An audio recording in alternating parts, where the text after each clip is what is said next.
From Salem, Oregon, the South Medford Panthers make the trip north for a conference clash with the South Salem Saxons. Happy to have you along with us from Table Rock Sports Productions in partnership with our local school districts and business sponsors who make these live presentations possible. I'm Chris Clayton here with Austin Oda. We are at South Salem High School here in Salem, Oregon. Thanks for joining us today. We're on the Lithia Superstore pregame show presented by Siskiyou Cellular in Southern Oregon. It is South Medford and South Salem going toe-to-toe. Last year, these teams faced off down in Medford. It was a 45-21 victory last year for South Salem. So the Panthers looking for a bit of revenge. And in Austin, it should be interesting, a difference in styles in this matchup here today. Yeah, maybe the two most different offenses that you could potentially have. South Salem loves to throw the football. They're going to take a lot of deep shots, air raid offense. South Medford on the other end, it's Bill Singler's 27th season with this team. He knows how to run a high school offense at this level, and it's a lot of ground and pound, power offense, run a lot of running plays, and they've had success with it. And so you keep that style. You keep your rushing offense, but they're going to draw a lot of time off the clock. South Salem is going to go quick. It'll be very different offensive styles. Defenses are going to have to step up on both sides. Right, that's what the Panthers want. 251 rush yards last week, and they win 28-6 against North Salem, against a South Salem team that prefers to throw the ball. 199 pass yards last week, but that was in a big loss to Tualatin, who's number 2, 66-22. South Salem had a lot of success throwing the ball on the way to a South Central Conference championship a year ago. We're in the Lithia Superstore pregame show presented by Siskiyou Cellular in Southern Oregon. Check out the new sports voice in Southern Oregon, the Ace Sports Radio, AM 1300, FM 1079, and streaming live at theacesportsradio.com. Featuring 5 live NFL games a week, the Ace Sports Radio. Let's go to our first break here in the Lithia Superstore pregame show. When we come back, we get you set with starters and kick it off soon. South Medford, South Salem, Table Rock Sports. Diverse venues, we got them. Year-round sports access? You bet. Race cars, soccer, paragliding? Check, check, check. Medford has it covered as your sport ground, where the West Coast plays. Okay, you know how people complain about how Dutch Bros workers are like too nice, too hyper, compliment you too much, whatever? Maybe you're not nice enough. Maybe you need to get a little Dutch Bros in you.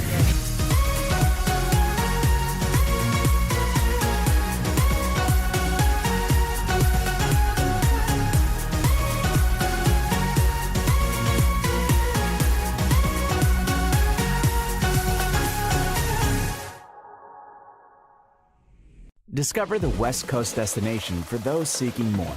More sunny days, more athletic facilities, more outdoor adventures, more to do during downtime. Medford is your sport ground, where the West Coast plays.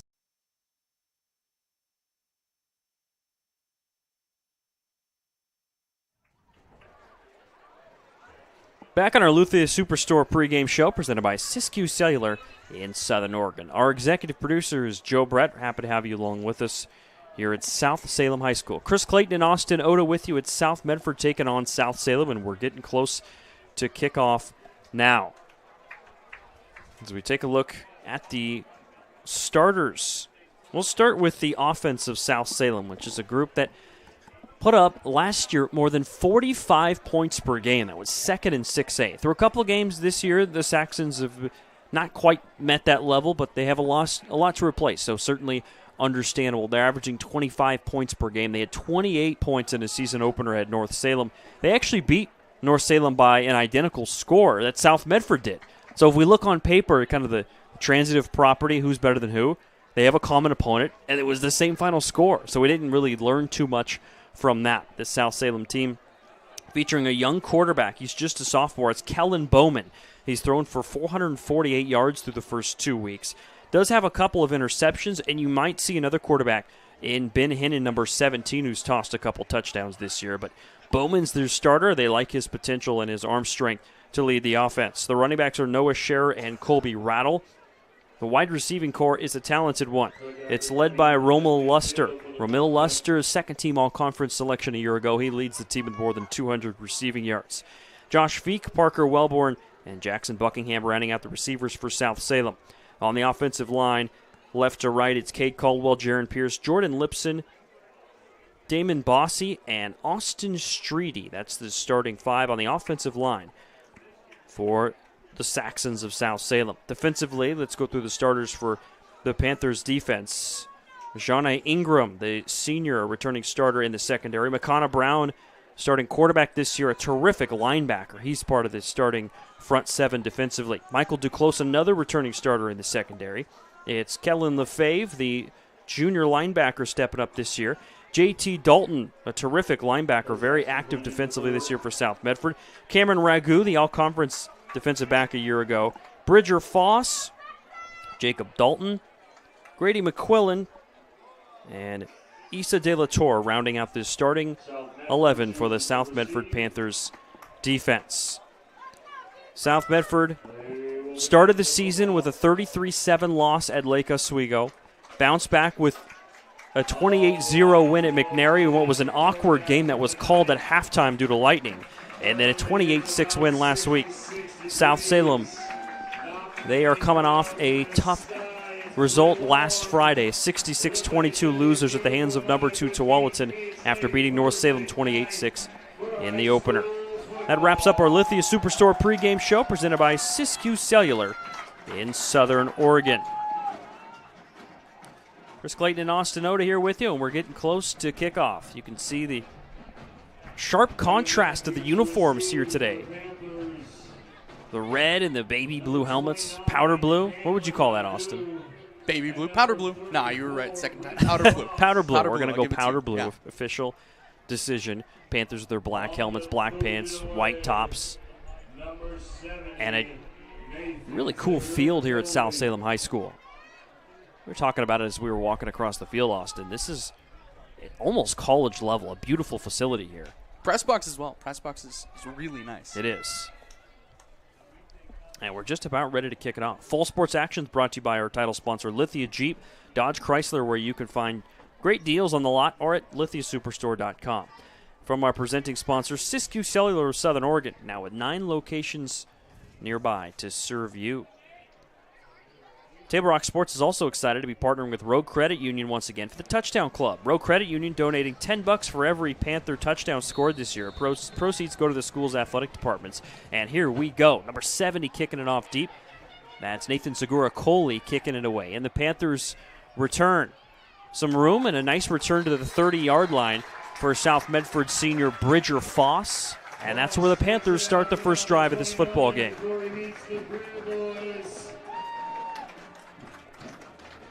So South Medford rushing attack that put up 251 yards last week. Austin, you get the sense that's going to be important as they try and keep the South Salem offense off the field. Absolutely. You know South Salem is going to like to throw the ball. They're going to move it quickly.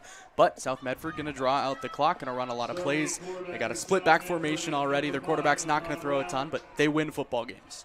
Yeah, McConnell Brown, the first-year starter, 7 of 10 last week, and he'll run it left side and pick up about 5 yards. So you mentioned he maybe won't throw a ton, but he can run as well, an extra wrinkle to the offense. Right, you don't see a ton of quarterbacks at the high school level play on both sides of the ball, but this isn't your traditional quarterback. This is a guy that's going to run a lot of options, and you do see a lot of running backs play on both sides of the ball, so it's kind of what McConnell Brown is, quarterback by designation, but really one of 3 running backs in the backfield. Right, 66 rush yards for Brown last week, more than 9 yards per carry and a touchdown. He is the first-year starter at quarterback, replacing last year's starter Colby Schwartz. And the third Panthers starting quarterback in 3 years after Deacon Edgar's graduation. Throw it out right side to Bridger Foss, breaking a couple tackles, fighting forward. Foss picking up 4 yards on second down. Just a little shy of the first. They're going to have to really swarm to the ball. South Salem is. A lot of misdirection on this offense for South Medford. A lot of guys that can run the football, and the receivers have to get out and block as well. Panthers led by 27th-year head coach Bill Singler. Our officials today, Derek Scroggins, the referee. The umpires, John Whittemore, Robert Bolin, Mel Wade, and Tristan Wilson rounding out our referees for South Salem and South Medford in this conference duel. Run it to the right side to Ragu. He's got room, and here he goes. Right side. all the way to the house, down the sideline. Cameron Ragu. The Panthers strike first. 61 yards. There is a flag down. It's down at the 14-yard line. Maybe a celebration, Austin. Did you see anything on the play? Nothing I could see. The kicking team is out for South Medford already, so they think this one's staying as it is. Wow. 5-yard run, little 4-yard pass, bang. The pop play for the Panthers to the house. And it is an unsportsmanlike penalty on the Panthers. Maybe it's a celebration for South Medford. And I think they're going to enforce that on the kickoff. That's our referee, Derek Scroggin. South Medford striking early, and the returning starter in his second year, Jaden Thonstad, the junior, will come out to try and boot through the extra point. And the kick is no good. Just pushed it off to the right. So a 6-0 early lead for South Medford in the first quarter. And we will go to a break and come back for the rest of the first next from Table Rock Sports.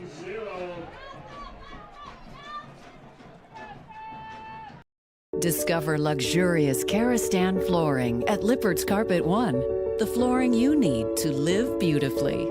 With the National Karastan Month Savings with Style event, experience the luxury of Karastan and capture the lowest prices of the year. With savings up to $1,000 back on beautiful flooring and pay no interest for 18 full months during National Karastan Month, exclusively at both Lippert's Carpet One locations, Medford and Grants Pass.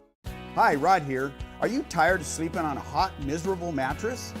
It's time to save on a cool, comfortable night's sleep from Medford Mattress. Discover the full line of Beauty Rest with advanced cooling technology and the super comfortable Beauty Rest Black. Great sleep is a luxury you deserve. If you want to save on a cool, comfortable, healthy night's sleep, now's your chance. Only at Medford Mattress, downtown Medford, where quality is not costly. We're back in Salem. The touchdown for South Medford makes the score 6-0, and the Panthers add $10 to the Road Credit Union Touchdown Club fund.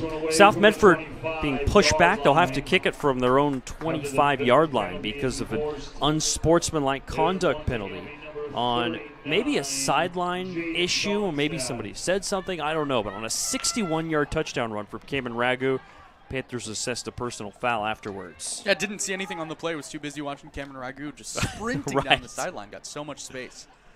Ragu, he started his career at Cascade Christian High School. He was the 3A State Player of the Year with more than 1,300 yards there, and a huge impact player for the Panthers offense. And here's a return. This is Jackson Buckingham for South Salem with some room. Still on his feet. Buckingham all the way to midfield, and the Saxons start with fantastic field position thanks largely to that penalty. Right, the kickoff starts further back, and then Buckingham, how about that for an answer? Taking it all the way to midfield. We talked about how much of an air raid offense the South Salem offense is. Starting a young sophomore at quarterback, and that's a great way to get it started. You only have 50 yards to go instead of 75 to 80. That'll play every single time. So the Panthers took 3 plays to go 70 yards, 61 of them on a Cameron Ragu run. It's the sophomore quarterback for South Salem taking the field, Kellen Bowman. He's thrown for 448 yards so far. Throwing near side on a screen. Juking, staying on his feet. That is Ramil Luster, the senior, on the move, and he somehow got 4 yards on a play that was pretty well defended there by South Medford. Yeah, that's all him. The screen really did nothing for him there. Was still able to stay on his feet, got past the first guy, and then just had a little grass in front of him. Just couldn't get much out of it, but to make 4 out of something that started as nothing is really impressive. Yeah, Luster's the favorite target for this offense. They're going to the near side, overthrowing the intended wide receiver Josh Feek, and it'll be 3rd and 6 now on the incompletion. Not too often at the high school level that you see back-to-back empty sets to start your day. That's exactly what you have with South Salem. We talked about 27th year head coach Bill Singler, first year Josh Van Loo on the other end. It's about as different as you can get. Here's the 3rd down throw left side, and it's overthrown incomplete. I think he was going for Buckingham. And it's incomplete, so it's 4th down now. Interesting point in the game here. 4th and 6 after giving up a first drive touchdown. They're going for it.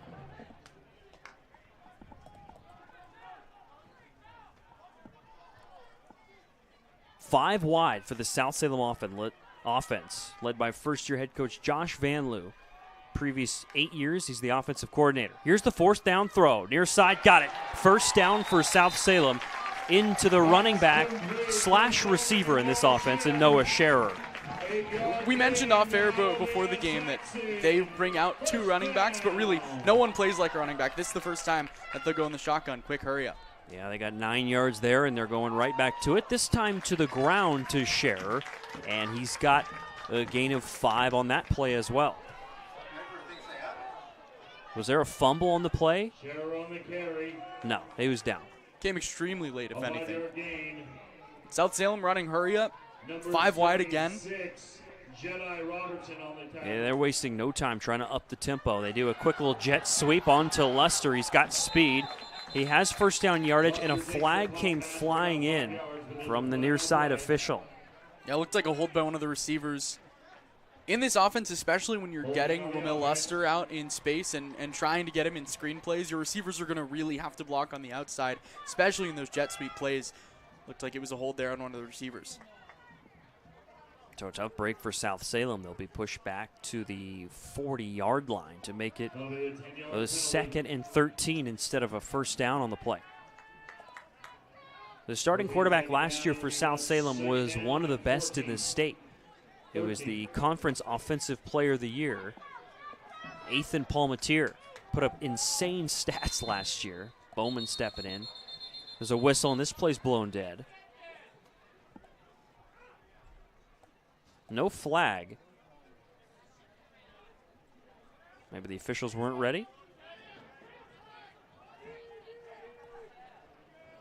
All right, tough to tell exactly what that was about.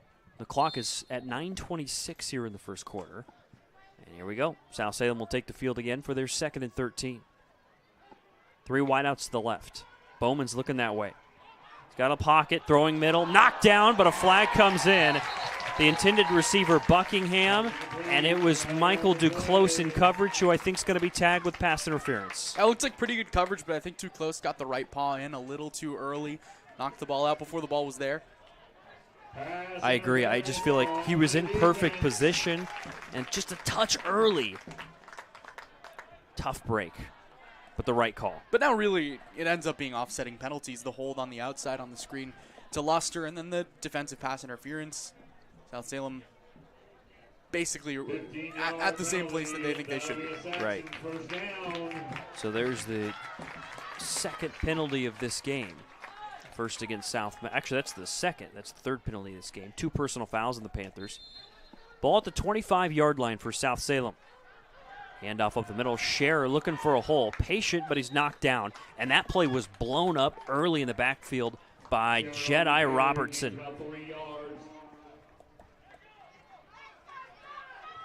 And a gain of 3 yards. That's it. Looked like Scherer could have found a bigger hole, but Robertson blew it up.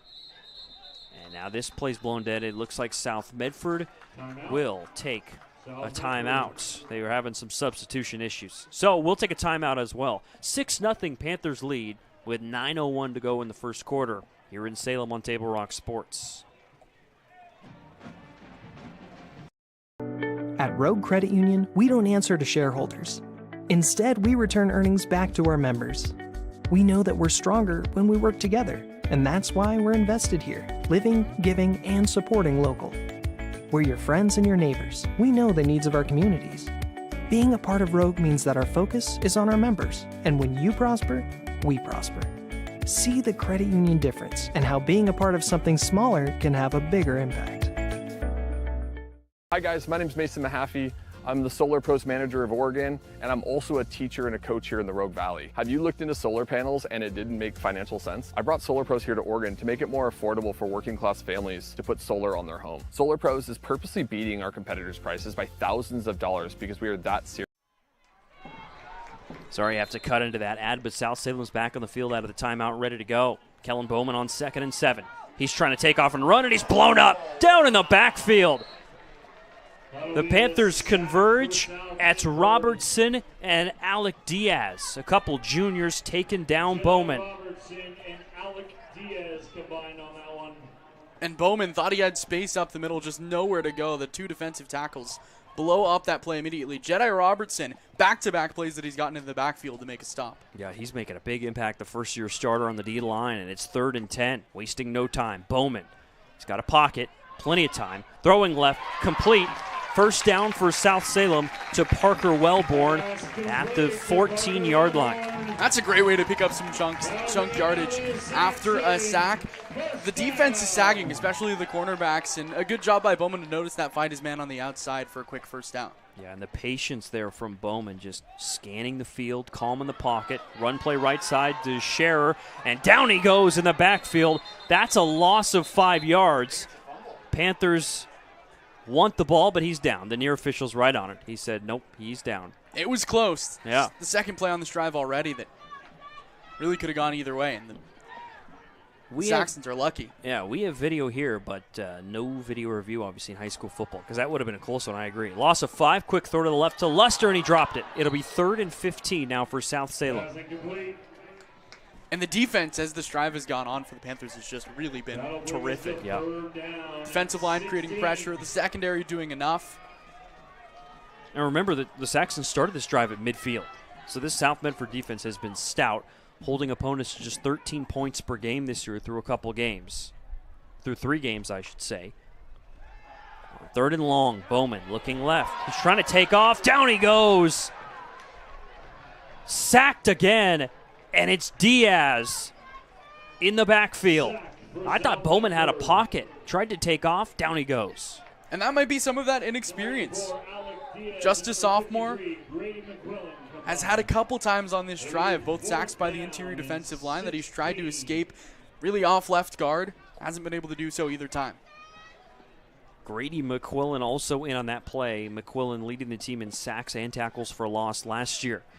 Now it's 4th and about 16 here. I think it's 4th and 19. Looking left, a lot of pressure. Down he goes. Another sack in the backfield. J.T. Dalton. Turnover on downs. It's Panther ball. They were able to pick up 4th and 7 earlier in the drive here. 4th and 19, 4th and very long, and really just nothing they could do on that one. Wow. That got him quick. Yeah. Obviously a breakdown on the offensive line for the Saxons, and the blitz drawn up beautifully by this Panthers coaching staff. And it's South Medford ball with a 6-0 lead with 7 minutes to go in the first quarter. A lot of action already. Again, South Salem won this matchup last year in Medford 45-21. Brown looking right. Quick throw to Foss. Looking for some blocks. Judson is chopped down. Good play by Noah Scherer, the linebacker for South Salem. And before this game, we were talking about how it felt like South Medford was going to be the team that had these slow, methodical drives. No, they had a 3-play first drive. Yes, a 61-yard touchdown run, and then South Salem runs as much clock as they could possibly have. 2 fourth-down conversion attempts, one of them successful. Kind of the opposite of what we originally anticipated. That's a great point. The big play today is the 61-yard run from Cameron Ragu. And it's 2nd and 9. He's coming in motion. He's got the ball now. Here goes Ragu, trying to thunder it up the field, taken down by a couple defenders, led by Jackson Buckingham and also Ben Greer defensively. But it's a gain of 6 yards. There for Ragu. Yeah, good job by Buckingham playing cornerback, but gets in, kind of in that slot cornerback position, gets in to make a big tackle. Not the biggest guy, but he uses the length to bring down the running back. So the Panthers are the key 3rd and short here.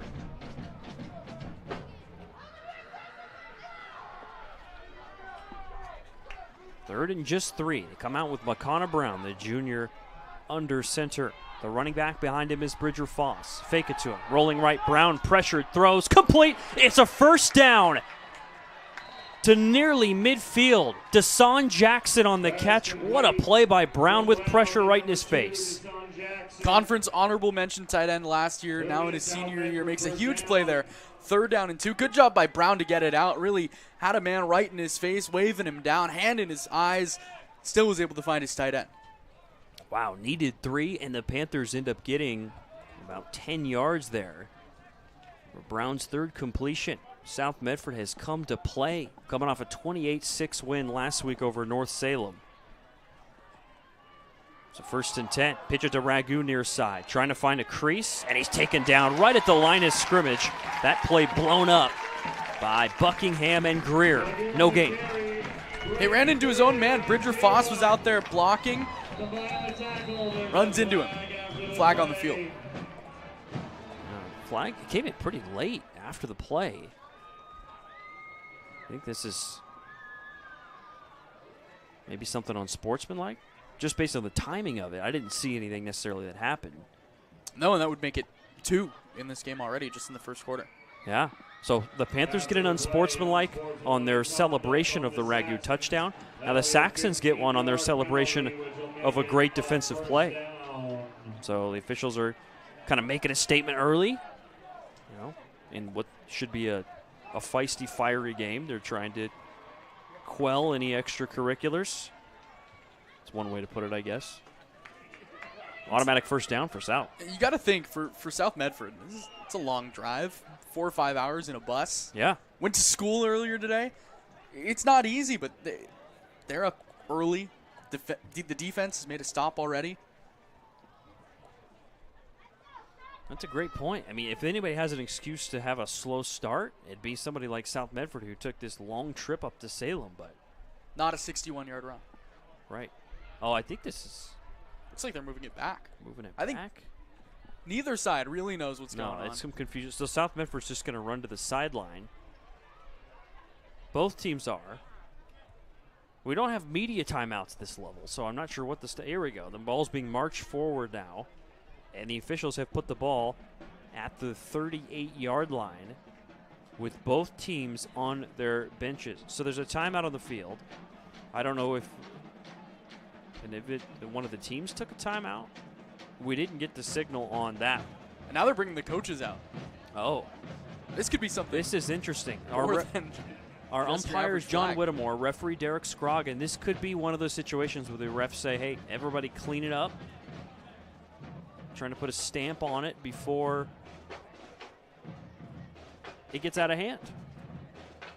There's no weather in the area. It's a beautiful night here in Salem.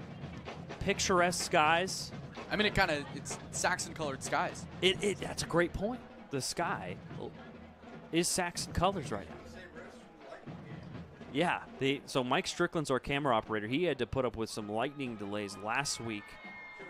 2 weeks ago. Well, everybody did, but thankfully the weather here tonight is beautifully, and it shouldn't affect this game. Before or after the game is a great time to visit Dutch Bros. Enjoy your favorite beverage. Watch for Buck for Kids Day in September. Over $950,000 was raised for kids in 2023 by Dutch Bros and the customers who support them.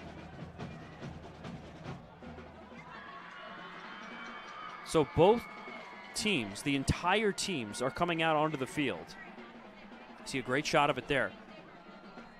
I think that's what we theorized. I think the refs were saying, we've got to clean it up, play football, stop with the extra stuff. Perhaps we can't hear from up here. Maybe there's a lot being said down there. This is not something you see very often. No, especially not this early into a game. Right. Good drives for both teams. They did exactly what they wanted to. Of course, South Salem didn't convert, but you're still able to get the ball downfield. You're able to convert on a 4th down. Of course, South Medford getting a touchdown early on. Good drives for both teams. The defense has had moments on both sides. And like you said, just some extracurriculars. Interesting.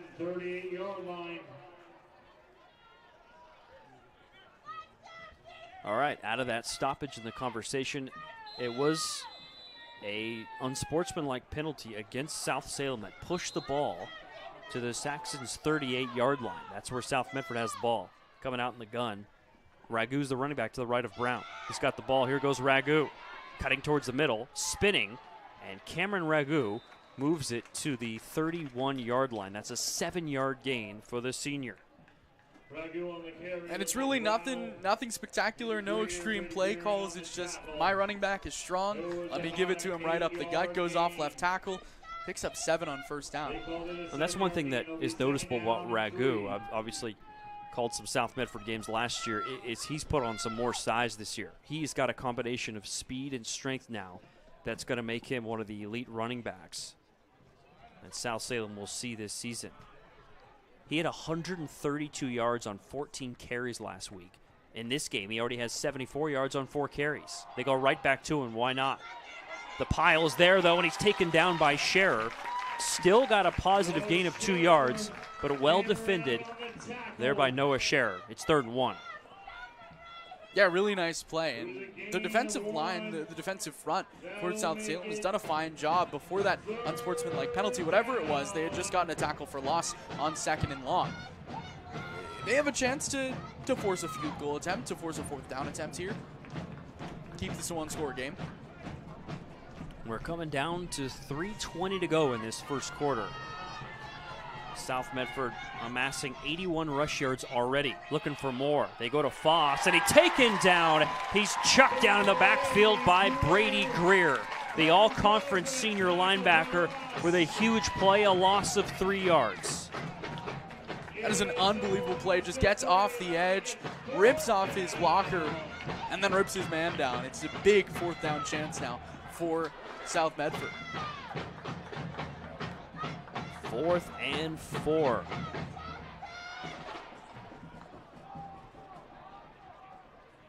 Play call coming in from the sideline.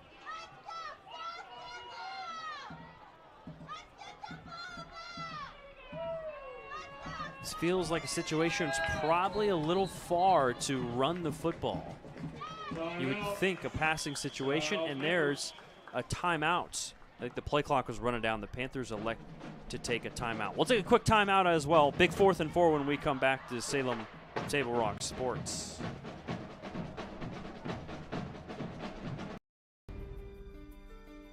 Choose a company that best represents you and our local community. Choose a company that focuses on relationships rather than transactions. Choose a company that empowers their employees and provides growth opportunities from within. Choose a company that shows compassion and rises to the occasion in times of need. Call a John L. Scott broker today. Pick it up. Let's go. Come on. Defense. Defense. What am I teaching you at home? Has this kid played before? Shoot it. Oh. Ah. Come on, ref. Yep. Here we go. 4th and 4 for the Panthers. Out of the timeout, Brown in the gun. Ragu in motion. Fake it to him. Brown trying to run through the middle. He spins and he'll be close. He reached the ball out at the last second. Based on that spot, though, South Salem stopped him. He's a yard short, and it's Saxon's football. And I think if the knee comes down a split second later, he gets the 1st down. But that time, Makana Brown reached out just a little too late. The football crossed the plane, but it didn't matter because the knee was already down. And a huge stop. Back-to-back plays by South Medford's defense. On 3rd and 1 to get the tackle for a loss. On 4th and 4, doesn't matter if you get 3.5 yards. You need the full 4. Yeah, that Saxon's defense really stepping up a few plays in a row, led by Noah Scherer and Brady Greer. A couple of terrific senior linebackers making plays. Bowman and the offense come out. That's a pass play. A quick little flip forward to Luster, and he's bottled up. It's only 3 yards to Ramil Luster. Not exactly what you want on 1st down, but really the game plan is clear here. It's Ramil Luster. Give him the ball. It's kind of similar to what South Medford is doing with Ragu. It's our best player is better than your defense. Now what can he do with it? Luster's a dynamic player, more than 200 receiving yards, tops of the team coming in. He had a 60-yard play for a touchdown earlier this season. So you can see why they're trying to get him the ball. And a 2nd and 7 for the South Salem offense. South Salem 1-1. South coming into this game at 2-1 on the young season. Bowman nearly intercepted. Oh my, Deshaun Jackson had a chance at a big return too if he could pull that one in. Incomplete. 82 Jackson on the defense for the Panthers. design rollout there. Chucked it, just the linebacker was lurking. But they dodge a bullet, and they got a 3rd and 7. South Salem does. Come out 5 wide, looking towards the sideline to head coach Josh Van Loo. He's replacing Scott Dufault, who was the head coach here for 24 years. Van Loo been a big part of the air raid offense, though, as a quarterback that played here more than 20 years ago. Bowman trying to throw, and he's down again. The Panthers pass rush with another sack. And that time it's Issa De La Torre, the junior. Another one. Sack number 3.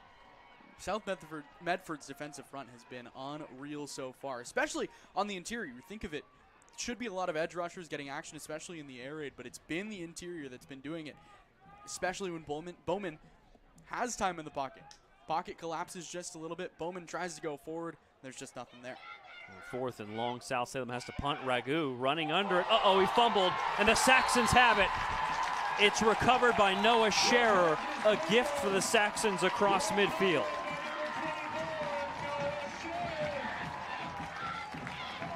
Just how they drew it up, right? Let's kick it off to their best player, the guy that returned it for 61 yards. Oopsie daisy. Ball's out. Noah Scherer recovers. So the officials are putting the ball where it was fumbled. It's the official rule on that. That's why South Salem will still be in their own territory. But like you said, just kind of a gain of, what, about 30 yards there, just on a punt downfield that Ragu bobbled. Right, they converted on 4th earlier in this one, and that really acts as a 4th down conversion.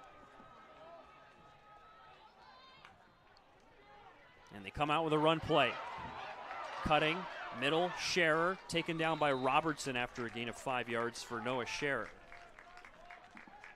Big time block there on the outside, though. It was the tackle, Cade Caldwell, that ended up pulling from his left tackle spot, getting out, getting on a linebacker. Pancake block.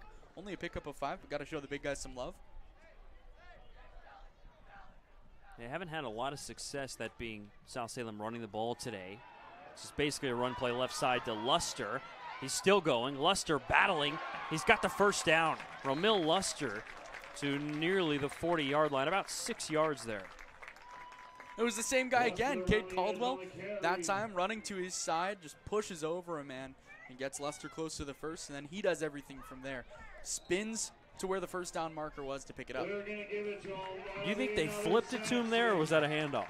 How would you rule that one? Handoff. Handoff. I like it. I agree. It's a close one. Some of these are technically, statistically, passes, but that time it looked like he got a handoff. I'm with you. 6-yard run for South Salem. Fresh set of downs as we head to 24 seconds to go in this first quarter. Bowman looking to throw. Launching downfield. He's got a man. Luster caught. Touchdown. South Salem on the money. 41 yards for the Saxons score.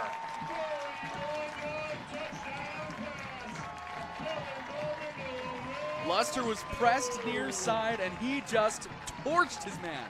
No one in his vicinity. The only question is if the ball was going to get to him, and a perfect throw by the sophomore Kellen Bowman drops it right in the bucket. Saxons, chance to take the lead. Bowman now 5 of 9 for 68 yards and a touchdown. 41 of them on that play there to Luster, who's making a huge impact in this game. And the extra point is good. South Salem takes the lead on the extra point from their kicker, Nathan Zagira-Coley. We'll go to a break. It's 7-6. South Salem leading South Medford with 17 to go in the first quarter from Table Rock Sports. What do you do when a loved one has been wrongfully injured or killed? It's simple. Just go to letusfightforyou.com. That's it. LetUsFightForYou.com, helping Oregonians get justice for over 40 years. Want to test drive U.S. Cellular's nationwide 5G coverage? Yeah. Download the Try Us app. Here we go. U.S. Cellular works great out here. Hey, I wonder if U.S. Cellular lets me stream in my... Yep, it's working. Download the U.S. Cellular Try Us app for a free 30-day trial. Visit U.S. Cellular at Siskiyou, Southern Oregon's exclusive authorized agent for U.S. Cellular. Now serving Roseburg and Klamath Falls. See SOUScellular.com for details. So what do you do when you can't work because you were injured on the job? Easy. Just go to letusfightforyou.com. That's it. Letusfightforyou.com, helping Oregonians get justice for over 40 years. Back at South Salem, the kick deep, retrieved by Ragu. Looking for a return, the spin move, and Ragu is out to the 36. Terrific return by Cameron Ragu as the Panthers try and answer a 41-yard South Salem touchdown. As the clock ticks down to 7 seconds left here in the first quarter. Today's game brought to you by Tap Rock Northwest Bar and Grill in Grants Pass on the banks of the Rogue River, and the Southern Oregon Sports Commission's Know Your Role campaign promoting respectful behavior at youth sporting events. Panthers were shot out of a cannon in this game. Third play of the game, a 61-yard touchdown. But the Saxons have slowly got some momentum back and were able to regain the lead here at home. Panthers come out under center for what's the final play of the quarter. Hand it off to Ragu up the middle. Looking for a crease. Off the pile. There goes Ragu again. Oh, a flag comes in. Wipe off the touchdown. Would have been 64 yards. This one's coming back. Touchdown South Medford, but there's a flag on the play. That is so brutal. Huge hole open on the outside of the short side of the field, but you know why that hole's open so wide? Huge hole. Yeah.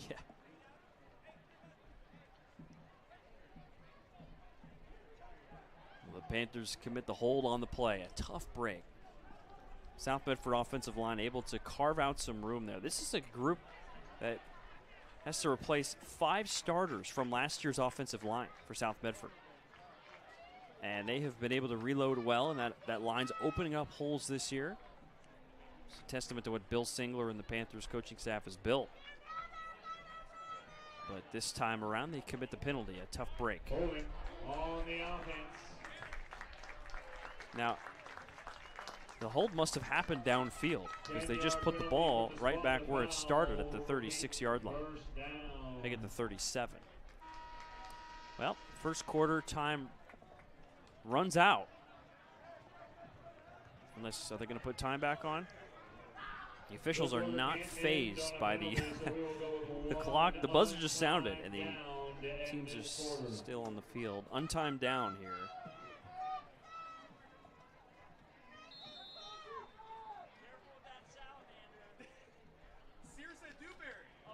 No, I thought you'd get in the quarter after the penalty there. In the half of the game you can't, but all right, we'll play another play this quarter. Maybe. The officials are going to come in.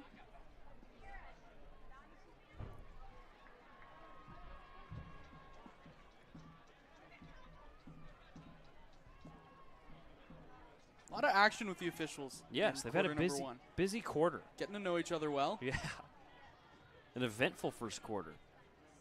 And still only one score for both sides. Right. Defense has really stepped up when it's needed to on both sides. It's the 2 big plays. A 61-yard score for the Panthers, 41 yards for South Salem.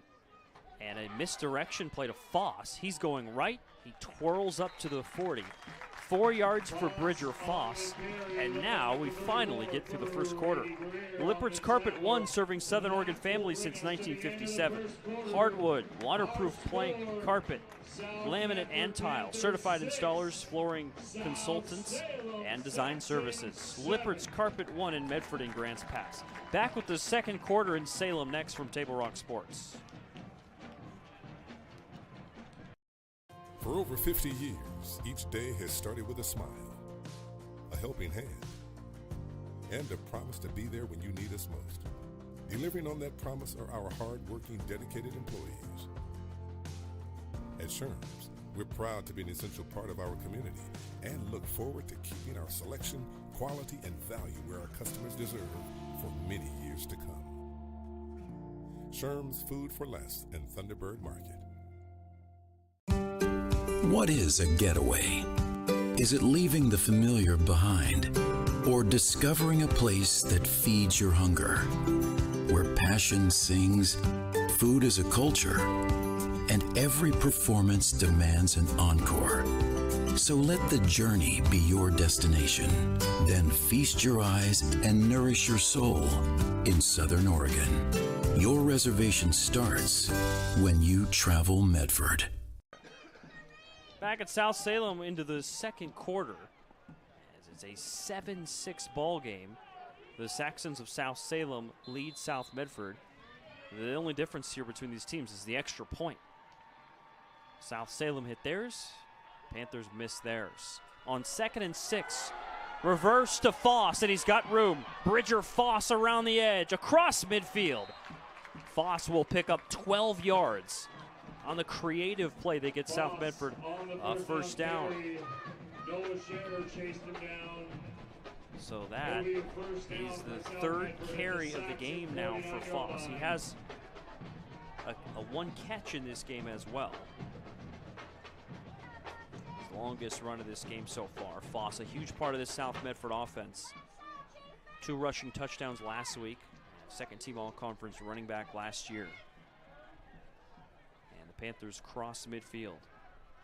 And a great battle. 2 contenders in the South Central Football Conference. Play action, Brown, pocket collapsing, he's looking to run, and he's taken down. Looked like he had a crease for a moment, but he ran right into the defensive lineman, Henry Frazier, who's got the sack. Actually, that's 53, that's Devin Roll. Well, make it second down and This play by Roll on a loss of 2.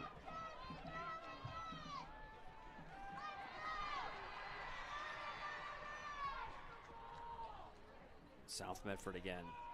Come off a 28-6 win last week. Identical score over North Salem. That South Salem beat North Salem 28-6. These teams are playing out even in this matchup too. Brown faking the throw right. He'll scamper left side for a gain of 2 yards. It'll be 3rd and 10 now. Or Noah Brown, or excuse me, McConnell Brown and this South Medford offense. The Panthers with a turnover on downs earlier this game. They technically have a turnover on Cameron Ragu dropped punt. But overall, the Panthers have been able to move the ball fairly well. They're up to now 100 rush yards as a team. Still very early in the second quarter with 10:32 to go in the second. Ragu coming in motion. Brown looking to throw. He's got pressure, stepping up, takes off and runs. Brown, left side, still going. Brown's got the first down and more. The athletic junior quarterback all the way to the 33. That's 16 yards and a fresh set of downs. For about 16 yards, that'll be a first down for the Panthers. How about that? Pocket collapsing around him, and he just put his foot in the ground and took off. See that explosiveness last year on defense and in a backup role. This year, full-time starter and a big part of the rushing attack. 5 carries, 24 yards now for the quarterback. And a fresh set of downs. They go to Ragu. Trying to bounce it out. Ragu, nice physical finish to the run. And a gain of 6 yards. Ragu on the carry. Number 2, Parker Wellborn, forced him out of bounds. The Panthers last year in this matchup, really a big difference. The final score at Spiegelberg Stadium was 45-21 South Salem. But it was really the turnovers that killed the Panthers. 4 South Medford turnovers, and South Salem committed 0. So that was the big difference. This year, there's a turnover in this game as well. But the Panthers taking care of the ball a bit better and have a chance to regain the lead here.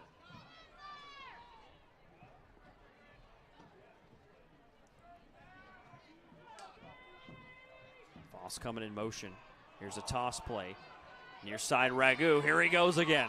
Ragu barreling over his own man and inside the red zone. To the 19-yard line goes Ragu on a pickup of 9 yards. Hey, he just tackled his own blocker, got up, and continued to run. Yes. That'll work. About an 8-yard carry will make it. Looked like he just took out Michael DeClose.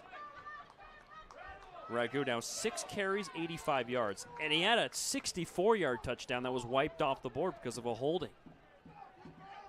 Ragu is putting up some crazy numbers.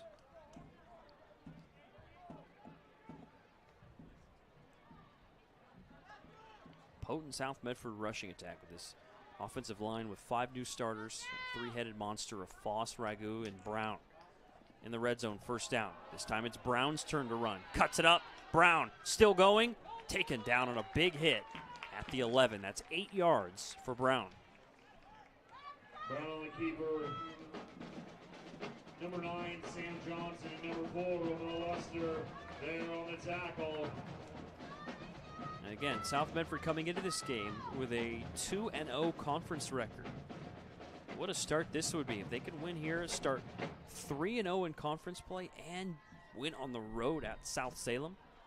This is a Saxons team that last year was number 6 in the state.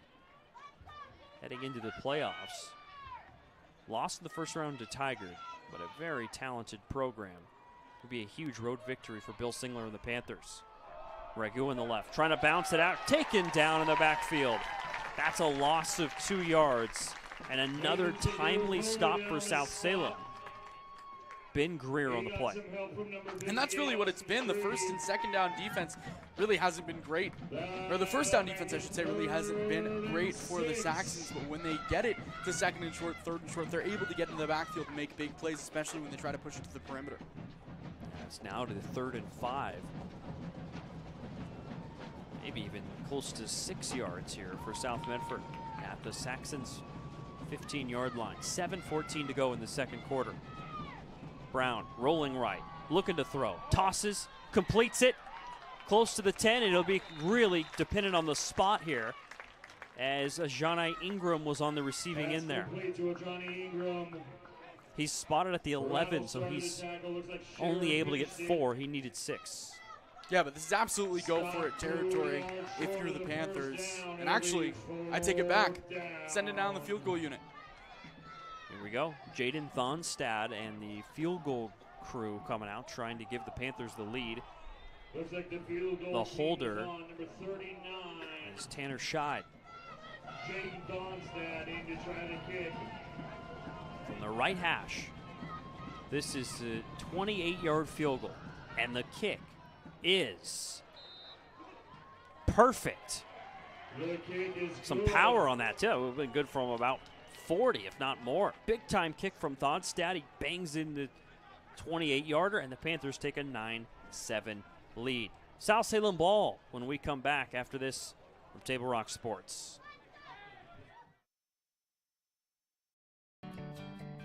It takes meticulous planning,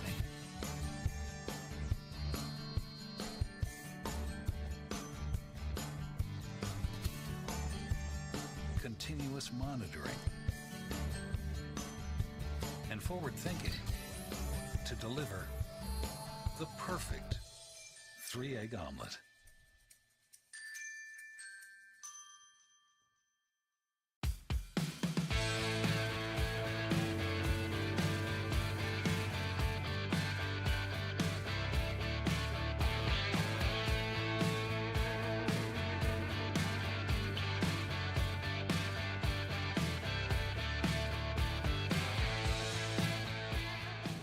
Enjoy the patio weather and a brand new menu at Tap Rock Northwest Grill, where friends and family gather and memories are made.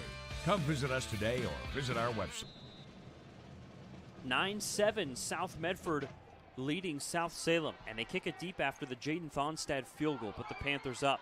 They run a reverse to Buckingham on the near side. He's got some room. Buckingham chopped down, flying in the air. That's Angel Cortez, who got at the feet of Buckingham and went flying to the 34-yard line. So, and for Buckingham, a sign of respect, gives the other guy a pat on the back. Yeah. I mean, he was completely upended. 360 in the air. I don't think he saw Cortez until the last second and realized, uh-oh, I got to try and jump over him. Well, Cortez didn't let that happen. But a nice return by Buckingham to the 35-yard line. It started with Luster, and he handed it back to Buckingham on a reverse, which gave him some good room. Field position's been terrific today for South Salem. And they have good field position again at their own 35. Looking right, Bowman throws. Got an open man at the line of scrimmage. That's complete to Scherer. Quickly taken down. Pursuit of South Medford. Only a 2-yard gain. And I think that was De La Torre on the tackle.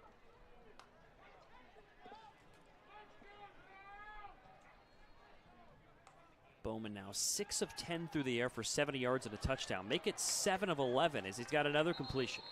It's a pickup of 7 yards. 7-yard out on the right side to Josh Feek, his first catch of the day. And the nice thing is, if you're the Saxons here, you can run the football. You've shown that you're willing to go for it on 4th and short, really even 4th and long. They went for it on 4th and 19 earlier. So this is a situation where they can run, even though they're going empty set. 3rd and 1, there's a little flip forward, and that is technically a pass play that results in a first down. It's close, but just enough for Scherer to get the ball over for a fresh set of downs for the Saxons. Like you said, not technically a run, but acts as such, and really only picks up 2. That's all they needed. Efficient day continues for the young quarterback Bowman. He's now 8 of 12 for 78 yards and a touchdown. And he's thrown again on 1st and 10. Downfield. Beautiful ball, and it is incomplete. One-handed attempt by Buckingham, just not able to pull it in. Yeah, a little corner fade there by Buckingham. It was a good ball, a good route. Everything was done right, just a little bit overthrown. Well, you can see why with throws like that, South Salem is electing to go with a sophomore as a starting quarterback. He throws a really nice ball. Yeah, he's going to be good. He's already really talented. Once the poise gets in there, he's going to be really, really good. Yeah, that touchdown he threw earlier in this game was his first of the season. But more than 500 yards. Now he's running up the middle. Bowman for a first down to the South Medford 42-yard line. And that's a pickup of 13 yards for Kellen Bowman. Gets another Saxon first down. The Saxons showing some balance today. 25 rush yards for them. For a team that likes to chuck the ball around. Bowman will run again. He's got defenders all over him, and he's dragging them forward. Nice, tough run of nearly, give him 5 yards for Bowman there on the carry. Strong runner. We haven't seen him ton of that because he's been pressured in the pocket. He's tried to step on, and he hasn't had those holes. But now the guards are starting to pull a little more towards the right side, giving him a little bit of a crease out between the left tackle and left guard. Flag comes flying, and it's 9-7 South Medford with 4:08 to go in the first half. And a false start against South Salem. That'll push him back.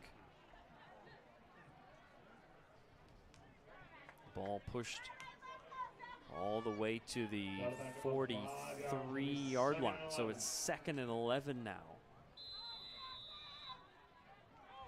For the Saxons, that's their 3rd penalty of this game for 30 yards. Bowman looking left side. Throwing downfield, looking for Luster. Knocked away. Ball in the air. And a pass interference flag comes in. It was Ingram in coverage. He thought he had a nice play on it. I thought he timed that pretty well, Austin. Yeah, it looked like he got the hat, the helmet of Roman Luster. And I feel like that's just almost always a no zone. Hands were in his face, and then they got the top trying to bat the ball down. That's what I saw. I'm not completely sure, but Luster sold it well. Yeah, he did. And the ball, it was a wild play. The ball popped right off the top of the helmet of Luster and straight in the air, so very dangerous.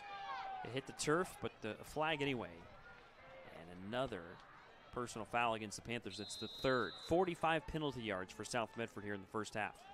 They go up to the 27, and they hand it off to Luster, fighting through a pile. And he's down for a gain of 2 yards. Ramil Luster on his 2nd carry, picking up a couple yards there. Ball came out late again. 3rd time so far that's happened. The Saxons are lucky that they haven't lost one of those fumbles yet. Down to 3:30 to go in this first half. Bowman looking right side. Throw to Luster with some room to operate. Luster stops. Flag comes in. I think this is going to go against South Salem on the edge. How about the pursuit by South Medford? Luster looked like he had room, and suddenly the Panthers were all over it. Yeah, Buckingham was on the outside holding his man one-on-one, and just hats flying everywhere. Dark blue helmets flying towards the football. Love to see it.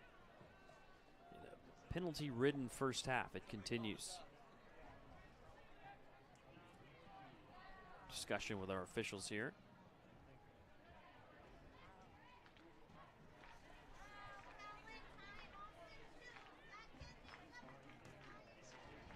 Stay tuned for the halftime report brought to you by the Medford Parks and Recreation Department. Do you know the city of Medford's the largest provider of community recreation classes, programs, and sports leagues in Southern Oregon? Check out the program guide for hundreds of offerings at playmedford.com. Oh, there's two penalties. Holding in the offense and defense? Guys holding each other. I guess so. All right. Roughing, thank you. Correction there. It's a roughing penalty against the Panthers. So it's an offset and a second and about 4 yards, or excuse me, about 6 yards for South Salem.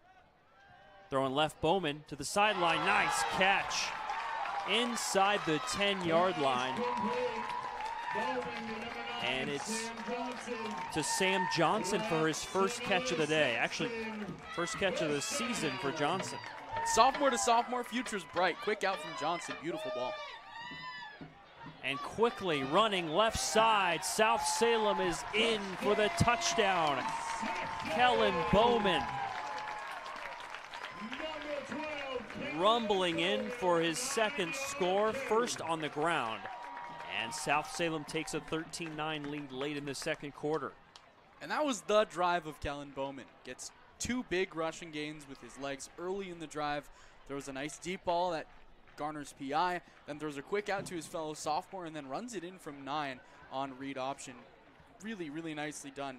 You saw maturity just in that drive from him. So much growth from drive number 1 to that one.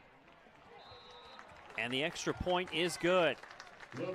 It's 14-9, South Salem leading South Medford from Table Rock Sports in Salem. South Medford 9. Trusting Abby's legendary pizza for 60 years. Your hard-earned money supports hundreds of youth working at our parlors, dozens and dozens of nonprofits and school teams throughout the area. At Abby's, doing good in the neighborhood has never tasted so delicious. Can you smell it? It's not arugula and pear. It's bacon, bacon, and cheddar. Yep. Everybody's favorite pizza is back on sale this month at Abby's, loaded with 2 kinds of bacon and real cheddar cheese. Enjoy Abby's September special at a very special price. Bill's Glass covers the full spectrum of your glass needs and dreams. Having new windows installed by Bill's Glass dramatically update and improves the look of your home and helps reduce energy bills year-round. Let Bill's Glass show you what you've been missing. Bill's Glass, the largest glass company in Southern Oregon for your home and auto, as well as the trusted industry leader for over 50 years. Locally owned, family run, Bill's Glass in Ashland, Medford, and Grants Pass.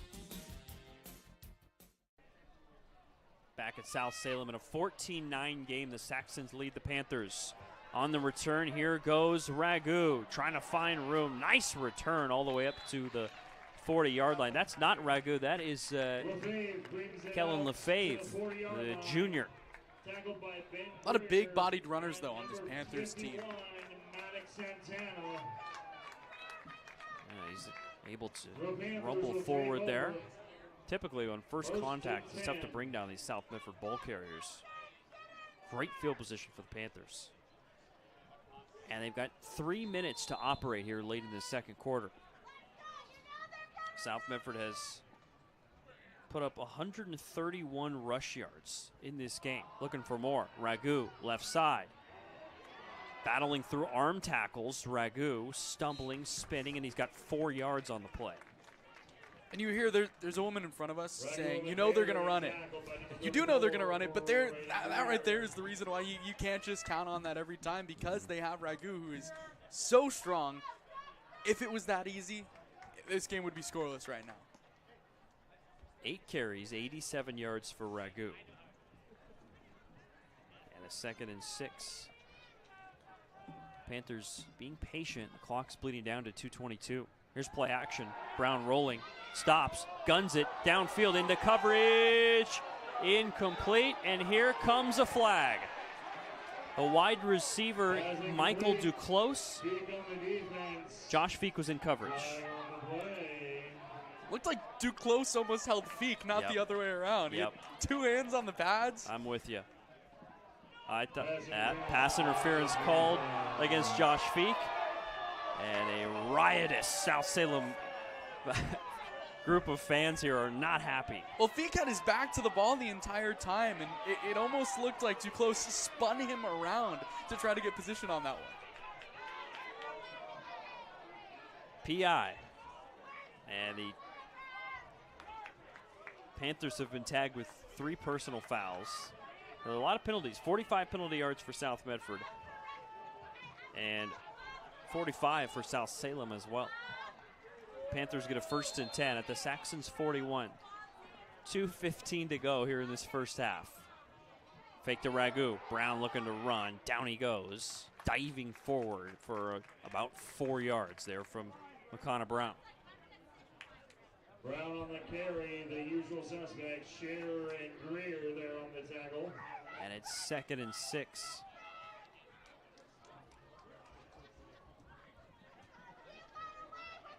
South Medford has, the scoreboard reads that South Medford has 1 timeout remaining. And they're going to use it. So now they have none left. Which could prove to be problematic. There's only 1:44 to go here in this first half. So got to be aware of that. They're only at the 37. They still have some yards to pick up here to get into scoring territory. Yeah, they haven't really shown anything in the kicking game so far. Jaden Thonstad had a nice one from 28 earlier, so I take that back. That was a 28-yarder from Thonstad earlier. It looked like it could have been good from about 35 to 40. This is not the range of a high school kicker, but pick up 15, 20 yards, and you're starting to get in that territory. Yeah, the Panthers with some work to do to get to field goal range here. You don't want a field goal to end the first right. half. Yeah, certainly can get into touchdown range here with a lot of time. Touchdown, 2-point conversion makes it a field goal game. Weird scoring so far. Don't see a ton of 14-9 games. Right. There's a missed extra point. Especially when it's not 3 field goals for South Medford. Throwing the ball, getting the sense here, Panthers probably going to need to complete a pass here or 2 to get something going. McConnor Brown is 4 for 4 for 19 yards in this game, and he'll try and throw again. Trying to get it to Foss, and it's incomplete. A little too far out in front of Foss with a lot of pressure coming at Brown. And that's a shame for South Medford. They had space in front for Foss. Blockers ahead, going to the wide side of the field, unable to find his man. And on 3rd and 6. It's 1:42 to go here in the first half. See how aggressive South Medford is. Johnny Ingram and Michael Duclos, a couple really experienced wide receivers in favor as well. Ingram coming in motion, going to the right side. Brown now going back left. They got a screen set up. And not a lot going there to Deshaun Jackson. Jackson able to pick up about 6 yards. He's close to a first. Now he's short. Pass complete. So give him 4 yards on the official spot. Now to be 4th and 2. No reason to not go for it here. Time taken in the first half. This is a big play. And the clock down to 1:33. It did stop as Jackson went out of bounds. But a minute and a half for this offense for South Salem that has thrown the ball well today, that's more than enough time. If you're able to get a stop here. Saxons fans with defense chants ringing out from the stands, hoping their offense can get the ball back to a hot hand in the quarterback, Bowman. Toss play to the left, stepping through LeFavor. Second effort, and he's got it. First down. Tough running. The toss was run to perfection there. The left tackle on the outside did a really nice block to cut off his edge rusher and move him further towards the 40-yard line, and that opened just a big enough hole to be able to get that first down. And the first carry of the game for Lefebvre goes for just enough to keep this drive going. As the clock stops also, he got out of bounds. It's at 1:27. Now they'll throw. Brown looking at the sideline, incomplete. Trying to go over the shoulder there to Bridger Foss. Wheel route there from Foss, going, starting in the left slot and then going to the outside. Had his man beat, but just unable to grab it with one hand.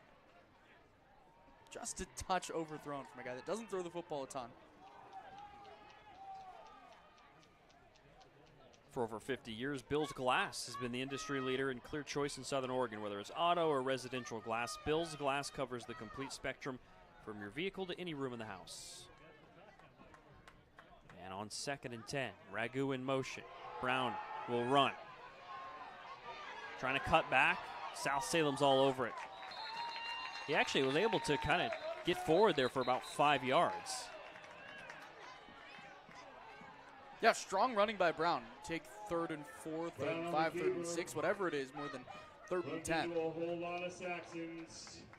It looked like he was bottled up at the line of scrimmage, but the line of scrimmage, the trenches had shifted downfield there, and he got 4 yards. 50 seconds to go here in the first half. Brown looking to throw. Guns towards Ingram, and it is another flag. Comes in on the coverage from Parker Wellborn, and it looked like that time a pretty easy call. He took out Ingram. Yeah, absolutely. Had a play on the ball, but instead made his play on the receiver. Receiver couldn't grab the ball either. I'm not sure he saw the ball. Yeah. That being the defensive back, because he could have made a play on it, right. But he was looking towards Ingram and just kind of tackled him.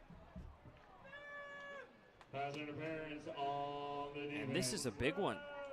Second pass interference of the drive with 42 seconds. Instead of a 4th and 6, South Medford's going to have a fresh set of downs deep in the red zone. It's really a breath of fresh air for South Medford here. And now you're within field goal range. Yep. And also, as you mentioned earlier, they're certainly looking for a touchdown. But worst case, you can try a field goal. Right, you know you figure with a returning kicker, you're ending your drive with points, ending the first half with points. Yeah, he hit a 28-yarder from right here. It would be 30. They're going for the end zone. Brown rolling left side. Throwing, incomplete. A tough throw for a right-hander going to his left, and he couldn't connect with Michael Duclos. I think he had a little more time than he anticipated. He could have planted his feet a little bit, but he was rolling out to his left. I think if you plant your feet there, you make a strong throw, you're able to get your man on the out. It's a great point. Brown now to 5 for 8 through the air. Or the first-year starting quarterback. And, of course, easier said than done. That's one of those things that comes with being in your second or third-year quarterback. There's plenty of time here, 37 seconds. And there's a first down available at the 3-yard line. There could be really a lot of plays left in this first half. They come out in the I formation. Fake, Brown rolling right, throwing to the end zone, incomplete.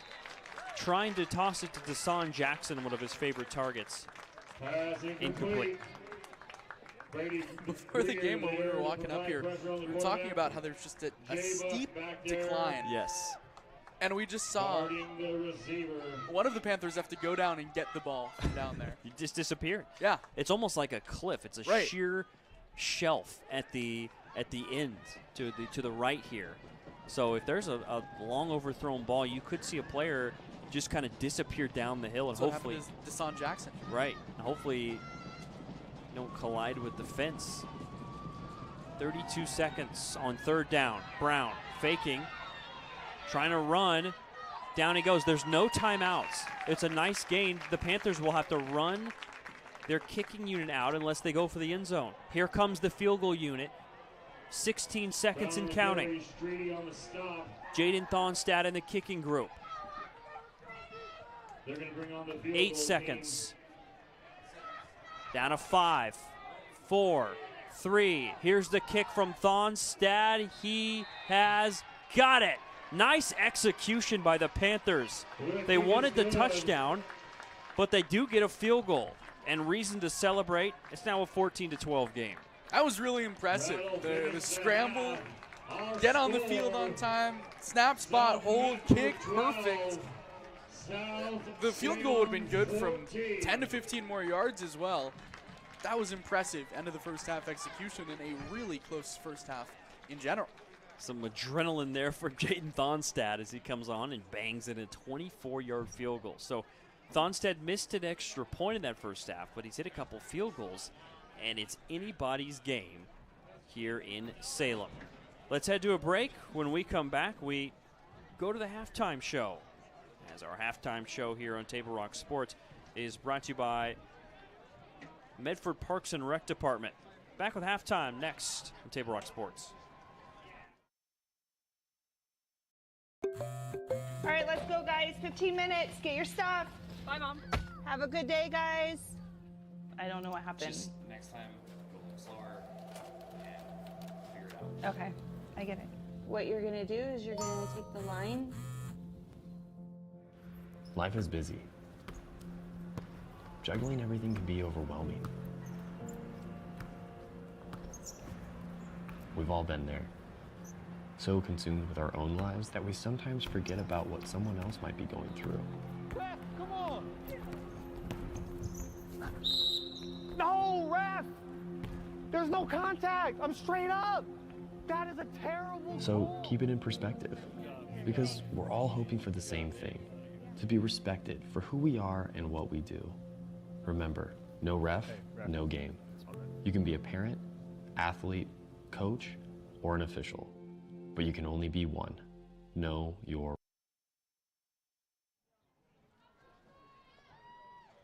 Halftime here at South Salem High School, where we see a 14-12 game.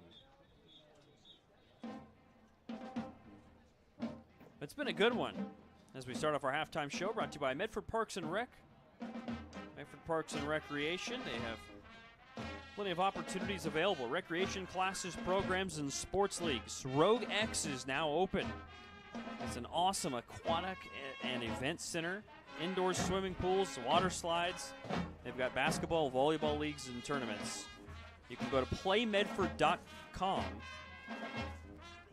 or check out your fall activities guide to learn more about the Rogue Credit Union Community Complex, Rogue X. Well, it's been an interesting game, Austin. It started with a bang. South Medford with a 61-yard touchdown. South Salem, that was from Cameron Ragu, by the way, on a run. A 41-yard passing touchdown from Kellen Bowman through the air to Ramil Luster. Those are kind of the two big plays. South Salem marched down the field. They got a rushing touchdown from their quarterback, Kellen Bowman. And the Panthers have 2 field goals. That's how we have our score 14-12. What stood out to you so far? I think the Saxons have done a really good job of shutting down Cameron Reggers since that opening kick. Started with 61 yards, 6 carries since then, 26 yards on those 6 after that. So being able to adjust and really shut down the star running back has been great. And they also forced a fumble on a kickoff, or on a punt that went to Cameron Reggers. So they've done a really nice job there. The Saxons leading by 2. I think the growth that we've seen from Kellen Bowman just in a half of football was really impressive. He looked so much more composed in drive number 2, leading his team to a touchdown. Yeah, there's been some big-time drives led by Bowman earlier this year. Maybe the most impressive is that drive that put them up 14-7 as Bowman, a combination of throws downfield and runs with his legs. Really good. Rolling along with our Medford Parks and Rec halftime show. When we come back, we'll get you some numbers from the first half. It's 14-12. Most important numbers. South Salem leading South Medford in a good one here on Table Rock Sports. Jeep Adventure Days at Lithia Chrysler Jeep Dodge Ram Fiat of Medford. We're stocked up on a great selection of new vehicles from Chrysler, Jeep, Dodge, and of course, Ram trucks. Choose from our great inventory of new Jeep Gladiator and Grand Cherokee 4x4 models in stock now. Or test drive a new 24 Ram 1500 4x4. Shop online today with our online process to calculate your own payment, whether it's a lease, finance, or cash payment. Only at the Lithia Chrysler Jeep Dodge of Medford Superstore.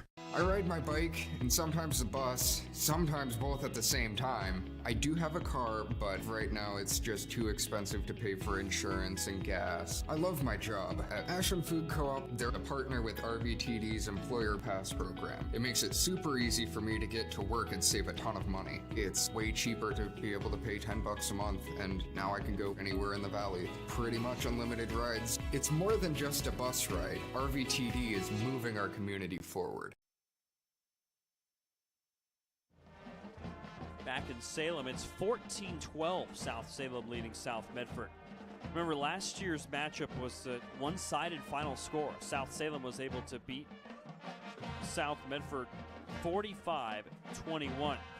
Now, 2 years ago, in 2022, it was a 48-35 South Medford victory. So they've gone back and forth the last couple years, and right now it's been what we expected, a really close and competitive game here. It's our Medford Parks and Recreation Department halftime show, and let's get you some numbers here. For South Medford, the quarterback, McConnell Brown, he's 5 of 10 for 23 yards, but the rushing attack has been so good for South Medford in this game. 153 rush yards for the Panthers. They've got Cameron Ragu leading the way, 8 carries, 87 yards.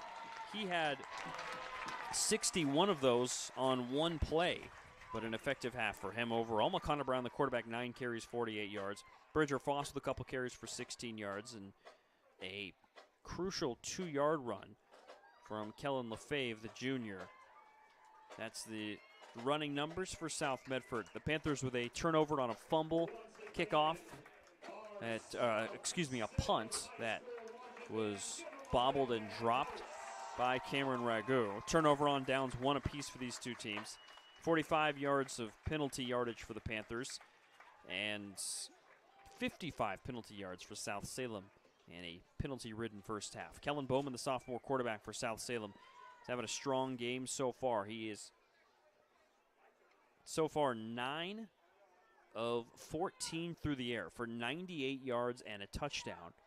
On the ground, it's been a strong showing for Bowman as well, as he's gone 3 carries for 21 yards and a touchdown. Rushing the ball, though, not really South Salem's big success point, as they've been able to put up 35 rush yards as a team. So the Panthers are outgaining South Salem so far, but part of that is due to the terrific field position that the Saxons have owned so far in this game. Halftime here at South Salem High School. It's our Medford Parks and Recreation Department halftime show. We'll be back with the second half in just a few minutes here on Table Rock Sports.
It's 14-12. South Salem leads South Medford.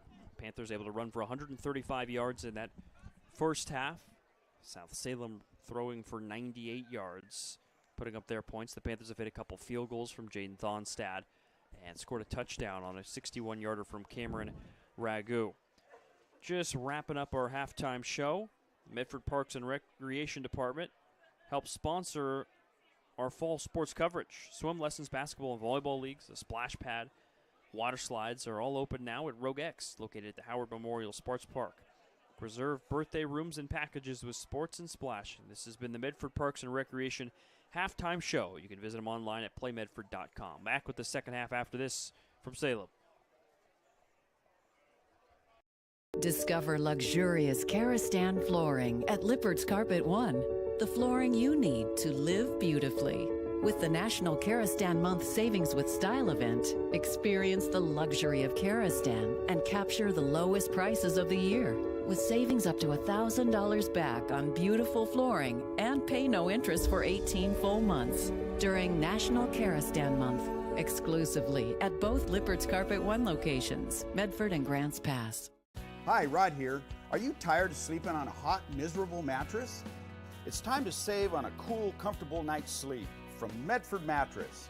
Discover the full line of Beauty Rest with advanced cooling technology and the super comfortable Beauty Rest Black. Great sleep is a luxury you deserve. If you want to save on a cool, comfortable, healthy night's sleep, now's your chance. Only at Medford Mattress, downtown Medford, where quality is not costly.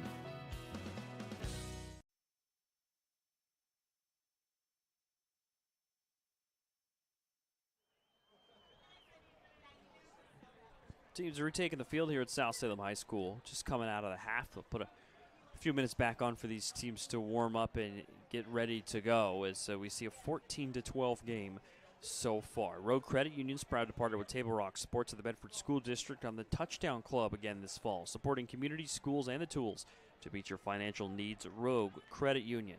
I'm Chris Clayton here with Austin Oda. Mike Strickland, our superstar camera operator, helping you bring what's been a great game so far. It's been a lot of action back and forth. Maybe a little bit more penalties than one would want, so not the cleanest game, but this really, I think after playing a full half, it's anybody's game. You can't tell one big advantage either way. Yeah, really nice bounce back from South Salem after losing to Tualatin last week. Of course, that's Tualatin. You know what you're going to get with them. But we talked in the open about the transitive property. Both of these teams winning 28-6 against North Salem.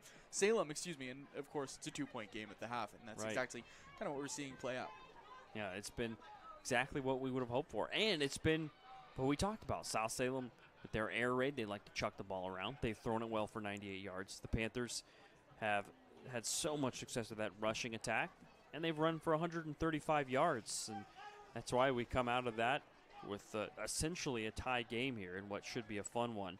And if you didn't see it, but the closing seconds of that first half proved to be important for the Panthers. They didn't get in the end zone, in the red zone, but they were tackled inbounds with, I would say when he was tackled, probably 19 seconds. The Panthers had to run the offense off the field, run the kicking unit on the field. That's hard for college teams to do. And a high school team executed that really well early on in the season. That was nice. Yeah, I'll even throw in some more. Not only was he tackled inbounds with about 18, 19 seconds left, they originally sent the kicking unit out right as he got tackled, then brought him back, and then brought him back out to the field again. So by the time all of the players were on the field, there were only about 10 seconds. And to be able to get it that quickly, then they were able to take a little breather, reset, kick it up and in. Yeah, 24-yard field goal, and Thonstad buried for his second made field goal of the half. And instead of 14-9, because of that execution, it's 14-12, and it could be proved to be a huge difference moving forward into the second half. Medford is your sport ground where the West Coast comes to play. Visit travelmedford.org/sports. Learn more about the many tournament venues, outdoor opportunities, and the event calendar to find what's going on. Panthers led by 27th-year head coach Bill Singler. South Salem, a first-year head coach in Josh Van Loo. Probably similar sentiments to their teams in terms of the penalty department is clean those up. We've seen, especially pass interferences, have been prevalent by both teams. Which you wouldn't really expect, especially for South Salem, going up against the South Medford offense that is so focused on running the ball and ground and pound. Feels like on 50% of their pass attempts, there have been flags on the field. A lot of PI on the defense on both sides. Though there was one that went against the South Salem defense that I think just about everyone here thought could have gone the other way. Offensive PI on one of the receivers for South Medford. Yeah, there's been some tough calls, but those are always difficult judgment calls for refs, and sometimes that's why you take a shot downfield. It's not just, hey, let's throw downfield to get a touchdown. It's let's throw downfield, maybe get a flag, maybe get a big completion. A lot of good things can happen when you take shots. Bill Singler and this South Medford offense with their junior quarterback, McConna Brown, have done that, and it has paid dividends. Only 23 passing yards. I think South Medford has drawn more penalty yards than passing yards. Absolutely.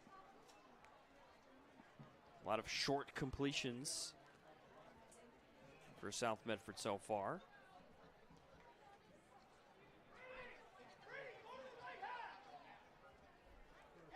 And here we go. We are ready to start the second half now.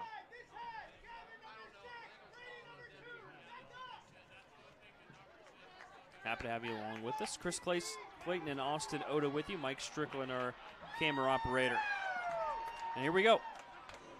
South Medford will kick it away with Romil Luster back to receive. Bounces and goes into the end zone. So a touchback on the kickoff there by Jaden Thonstadt, which is a good sign for the Panthers because South Salem has had really good field position in this game so far. Just about every time they've had the ball, it's come with good field position. And that's a testament to how good the South Salem defense has been to only allow 12 points out of that. A touchdown, 2 field goals, you take that. The Saxons will start this drive. So the Saxons with the ball at their own 20. Bowman so far in this game, he's gone 9 of 14 for 98 yards and a 41-yard touchdown to Romil Luster. And he goes in motion. Bowman's looking over there. Throw it to him. Complete. Just a short gain, though, for about 3 yards there to Romil Luster. You'll take it. Axes a run. They're going to give him 4 on it. If you get 3 yards in a cloud of turf, plays just the same. 4 catches now, 50 yards for Luster. And they run it up the middle to Scherer. He's hit downfield. He's got 4 yards. And now it'll be 3rd and 3 for this offense. 4-yard gain. That'll make it 3rd down. So they like to throw the ball, but they're willing to show that balance. They've got a really good running back with Noah Scherer and Brady Greer as well. But on 3rd and short, it's 5 wide for Bowman in the offense. He looks right side, throwing downfield. It is caught. Beautiful pass. Maybe a better catch. That's Josh Feek at the 49-yard line. Really good ball, like you said. Perfect catch. Turn the body to the football, drag the toes, was able to get in there. What a play on both ends. 22 yards. Go back to the air. Luster not able to make the catch. Do some physical coverage. Incomplete. And back to that play. Great job by Feek on the outside to slow down once he turned to the football. Kind of stutter stepped on the interior. Make sure he had his feet in position and was able to turn around, make the catch.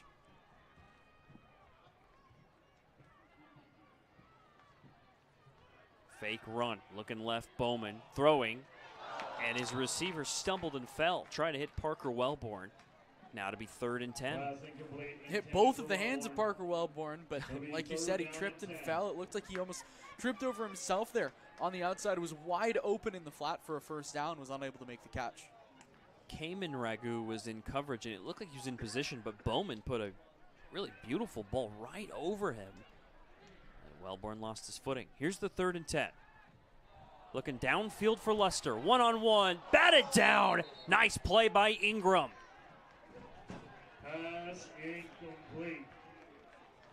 And it's 4th down now. One-on-one downfield. We've seen that yield disastrous results for both teams. That time Ingram made the play on defense. Yeah, Johnny Ingram just plays better. It's kind of all you can ask for. Cover without using your hands, and that's exactly what he does.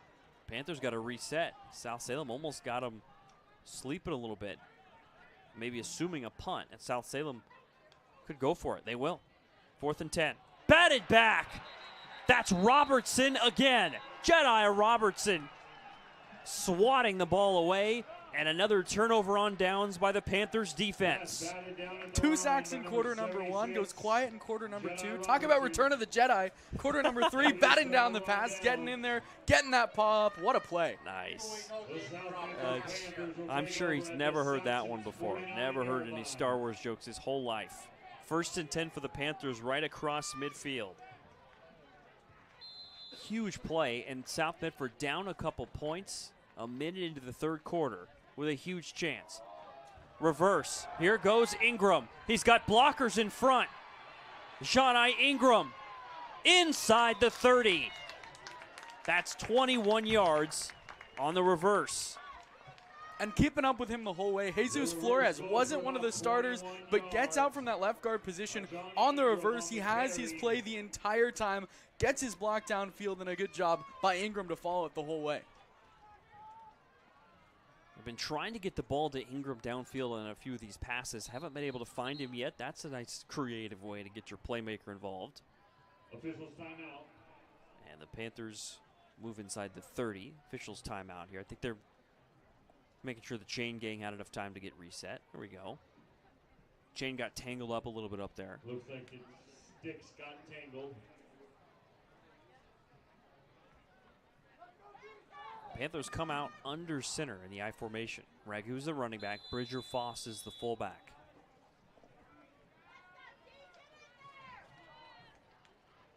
And they go to Ragu straight up the middle.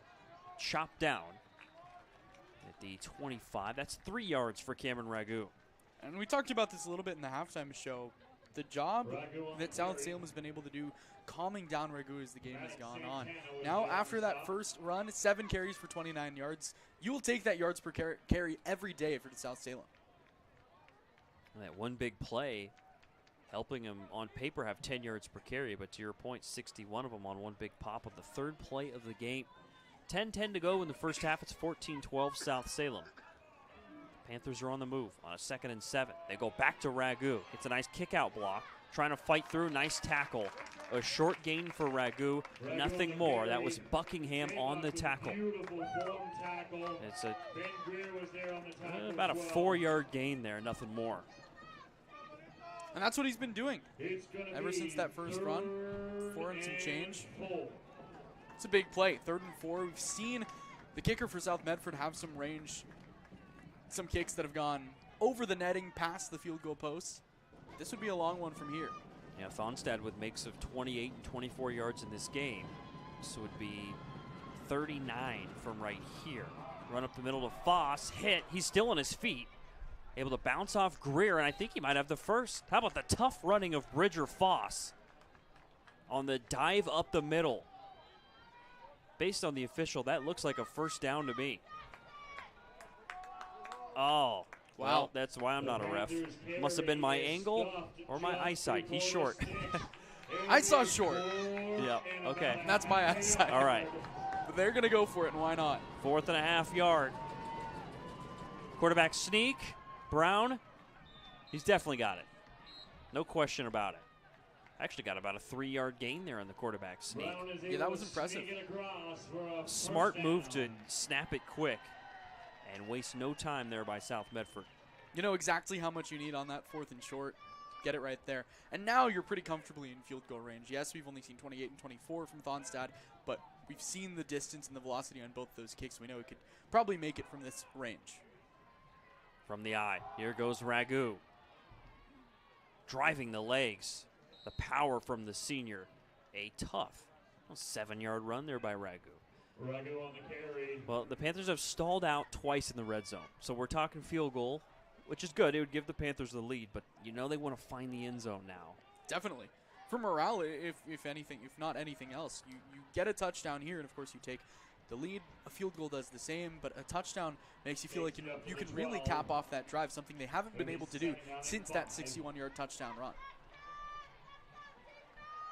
So 5 yards on that last carry by Ragu. It's 2nd and 5, and a flag comes in. Panthers will be pushed back on a false start. Before the snap. Ball start on the offense. Battle over back 5 yards. Panthers with 45 penalty yards in the first half 10. on 3 personal fouls. And their first penalty, the second, pushes them back to a 2nd and 10. You get 5 yards on first down. That's feeling good. Perfect to plan. But now, got to change things up a bit.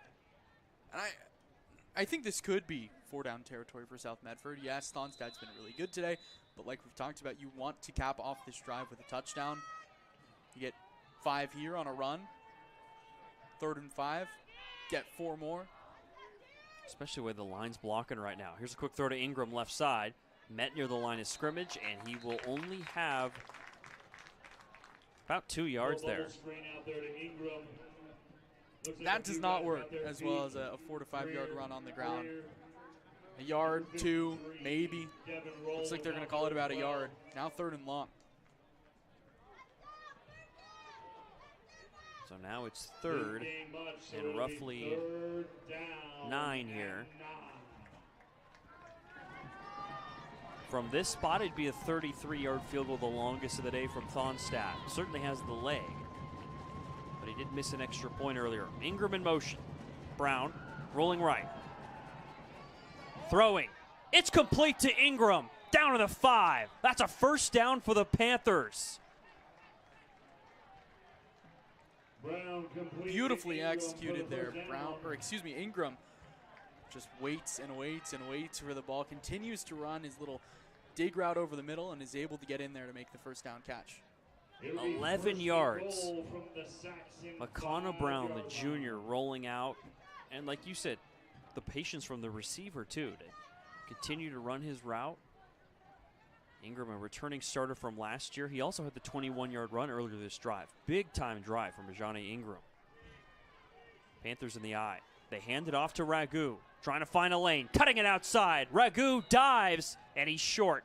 He reached the ball out, spotted inside the 1. So close there. And the defense is expecting run completely. They're not even defending. Ingram out in the left slot. And Ragu is down and shaken up. 6 minutes to go in this 3rd quarter. Well, the way he reached for the end zone, it almost looked like he was throwing a pot of boiling water at something. It wasn't just your traditional lunge. Its entire momentum was taking him down to the ground. 12 carries, 103 yards, and a touchdown for Ragu. And in some discomfort as the Panthers training staff is out from the sideline. And taking a look at Cameron Ragu.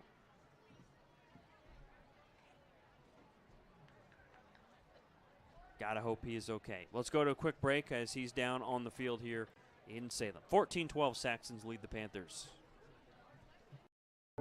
At Rogue Credit Union, we don't answer to shareholders. Instead, we return earnings back to our members. We know that we're stronger when we work together, and that's why we're invested here, living, giving, and supporting local. We're your friends and your neighbors. We know the needs of our communities. Being a part of Rogue means that our focus is on our members, and when you prosper, we prosper. See the credit union difference and how being a part of something smaller can have a bigger impact. Hi guys, my name is Mason Mahaffey. I'm the Solar Pros Manager of Oregon, and I'm also a teacher and a coach here in the Rogue Valley. Have you looked into solar panels and it didn't make financial sense? I brought Solar Pros here to Oregon to make it more affordable for working class families to put solar on their home. Solar Pros is purposely beating our competitors' prices by thousands of dollars because we are that serious about saving you money. Solar Pros PNW provides the most comfortable, educational, and personal solar experience in Oregon. Visit our Facebook page at Solar Pros PNW to see all of our projects and all the families. Here we go. Cameron Ragu was able to actually sprint off the field under his own power. Lefebvre is the running back now. It's a QB sneak with McConnell Brown, and he barrels in. Don't have the signal. There it is. Touchdown. Panthers regain the lead. It's 18-14. On a drive that started at midfield, they march down and find pay dirt. And the big player there, Ajani Ingram. What a drive, 22-yard run, and then catches a nice slant on 3rd and long to convert and get the first down. After making a really nice pass breakup on the other end. Yeah, that's a great point. The turnover on downs was Ingram's work. downfield in coverage, he batted it away. And the Panthers are going for 2. Not because they don't trust the kicker Thonstad, because they want to hit 20 points here. They build a 6-point lead. Brown looking to run right side, taken down.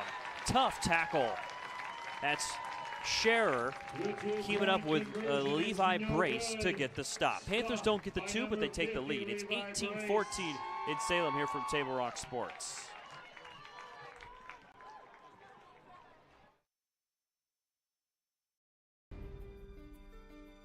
Choose a company that best represents you and our local community.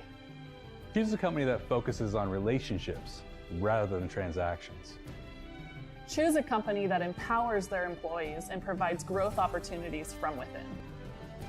Choose a company that shows compassion and rises to the occasion in times of need. Call a John L. Scott broker today. Pick it up. Let's go. Come on. Defense. Defense. What am I teaching you at home? Has this kid played before? Shoot it. Oh. Ah. Come on, ref. Open your eyes. Can't you see out there? So, which one? Third quarter with 5:37 to go. The Panthers fresh off a touchdown. They kick it deep to Parker Wellborn, who runs around the right side. And on the kick return, he's tackled at the 28-yard line.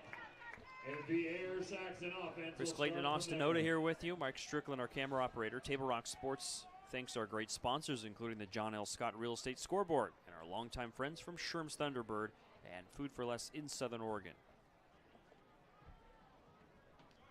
This game has, we thought on paper it was going to be a balanced, close game. It has exceeded expectations. Back and forth, Panthers sticking to their bread and butter on the ground. South Salem finding a lot of success through the air. Panthers were able to take a decent chunk out of the clock there. About 4 minutes came off the scoreboard there on that last South Medford 49-yard drive. Bowman batted in the air. Oh, it hit the turf. McConnell Brown in the area, but it's incomplete. Pass incomplete. Is it Jedi Robertson again?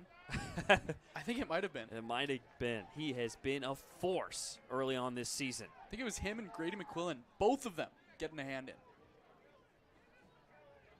Bowman went out in motion on the right side, the quarterback.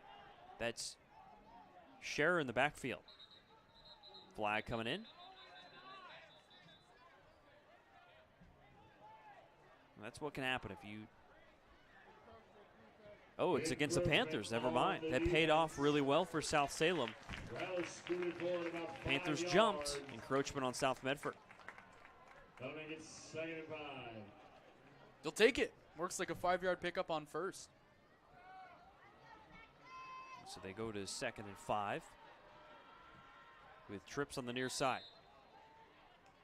Bowman fakes to Scherer, trying to run up the middle, and he's taken down. No gain. That's Deshaun Jackson on the tackle at the line of scrimmage. Really nice play option there, and maybe the wrong read by Bowman, the quarterback. Think in that situation with the line collapsing as much as it was, just give it off to your running back whose job it is to run the football. Third down, and they're still at their own 33. If they don't convert here, they'll have a dicey decision. Uh-oh, and now it'll be even more difficult. A 3rd and 10. That's a false start on Jackson Buckingham, the slot receiver on the near side. Yeah, and he knew it right away. But look, South Salem has not punted so far today. They've gone for it on 4th and 19 in their own territory. They converted on 4th and 7, and then back just in their last drive. Those were both in the first half alone. Back on the last drive, turnover on downs on a pass to the outside. They did punt once, but it was fumbled. Correct. Yes. So the only time they tried to punt, Cameron Regu fumbled it. So, yes, they have not technically, I guess you could say, not punted today. 3rd and long. Here's a throw. Miscommunication on the route. Buckingham cut off his route. Bowman threw downfield. Incomplete. And on 4th and 11, you would think South Salem will punt here, right? Wouldn't you think? Doesn't look like they're going to. Well, Duclos is back to receive. And there's Bowman taking a few steps back. the way Bowman's stepping back, it looks like he's going to take this ball and punt. Yeah, there it is. So he'll take it, and it is a high, pretty short kick, and it takes a Panthers bounce really nowhere. Down at midfield. South Medford, a chance to build a huge third quarter now as they start with the ball at the 50. 22-yard punt by Bowman down at the 50. That's where the Panthers 22 yards on the punt. Was not expecting Bowman to be a left-footed kicker, by the way. Yeah. Been seeing him chuck it with his right arm, and he's true. got a lot of action with that arm. Yeah, that's a little different, isn't it? Yeah. So the Panthers, after last drive, marching it down behind a reverse to Johnny Ingram. Some running from Cameron Ragu. By the way, Ragu is back in the game, which is a great sign for South Medford. He was down on the turf, shaken up, and missed the final play of last drive. He's in the backfield. Misdirection of Foss. Driving the legs, and Scherer's got the tackle. 3 yards. Scherer's been all over the field today. He's everywhere. The reads are kind of unreal. It's a 3-yard gain. Especially on a misdirection like that. To be able to twist his body the other way, you're expecting a handoff. So the guy that's one of the best running backs in the league, and instead you give it to Foss on the other end. Misdirection does nothing. Yeah, Scherer is in on, it seems like, every play. Double-digit tackles for him today. And also Brady Greer swarming to the football. Those two, the team's leading tacklers. Brown faking a pass, trying to run, and he's hit in the backfield. Big loss. They give him forward progress, but he lost 2 yards. It'll be 3rd and 9 now. Couldn't quite see who made first contact, but everyone got it. First contact was by Greer, but then it was just a sea of blue helmets. And now it's 3rd and 9. There's 3:15 and counting to go in this third quarter. The Panthers started this game with the first touchdown. They were up 6-0. South Salem bounced back with a touchdown of their own, went up 7-6. And then the Saxons led 14-6. Panthers with 2 field goals in a row in the first half and a touchdown so far in this third quarter to build this lead. On 3rd down, a play action. Brown looking downfield. Now he'll try and run. Here goes Brown, dragged down, close to a first, but he's short. Great pursuit there from Nathan Segura-Coley. It's a gain of 6 yards. It'll be 4th and 3. Decision time now. And it looks like they're going to punt. They're going to try and pin South Salem deep. Kind of surprising with how good the rushing offense has been in terms of picking up 3 to 4 yards when they've needed to. Given the ball back, I think now with a 4-point lead, they feel a little more confident. J-Lock back deep to receive the punt. So Thonstad will come out to punt. And Buckingham to receive. Thonstad puts it in the air. Let's see if he can get a good bounce. Buckingham will just retrieve this. Some contact. The ball is loose. It should be kick-catch interference against the Panthers. There's a flag at the line of scrimmage, though. Yeah, I thought I saw a hold. Oh, good call. A block in the back, actually. And now flags come down on the far side. I was going to say that had to be interference there on the fumble by Buckingham. It was just a tough play because Buckingham actually misread the ball and collided with a Panther as he had to dive to try and retrieve it. So a penalty still, but obviously just wasn't like it was horrible coverage. Looked like it was Nathan Segura-Coley that was getting in there trying to block the kick. And when you see a guy spinning around, you have a feeling it's usually something in the vicinity of holding. So that was the whole. So both these penalties that we're talking about here are on the Panthers. So they'll have to sort out. The officials will exactly which penalty benefits South Salem the most that they want to take. Well, if they take the hold, it'd be 4th and 13, would force the Panthers to re-punt. If they take the kick-catch interference, it would be plus 15 from the, there it is. So they decline the hold, and they'll take the interference, and by my count, they'll put the ball at the 23-yard line. And they'll take the ball, which is the win in that situation. Some coaches might consider making them repunt. It's at the high school level. Yeah, sure. But I think that says how good and how respected Jackson Thonstead is. Yeah, that's a good point. It was a strong punt there. It went down to about the 8-yard line. He's got the leg, Jaden Thonstead, to maybe pin him deep anyway. So Josh Van Loo and the South Salem coaches very aware of Jaden Thonstad's punting abilities, and like you said, saying, hey, let's just take the ball. And that's what the Saxons will do with their own 23. There's 2 minutes to go in this third quarter. Panthers ahead by 4. Throw to Luster, and he dropped it. Uh-oh, he's holding his right leg. Hopefully something minor. He's walking off under his own power. Not a guy you want to lose.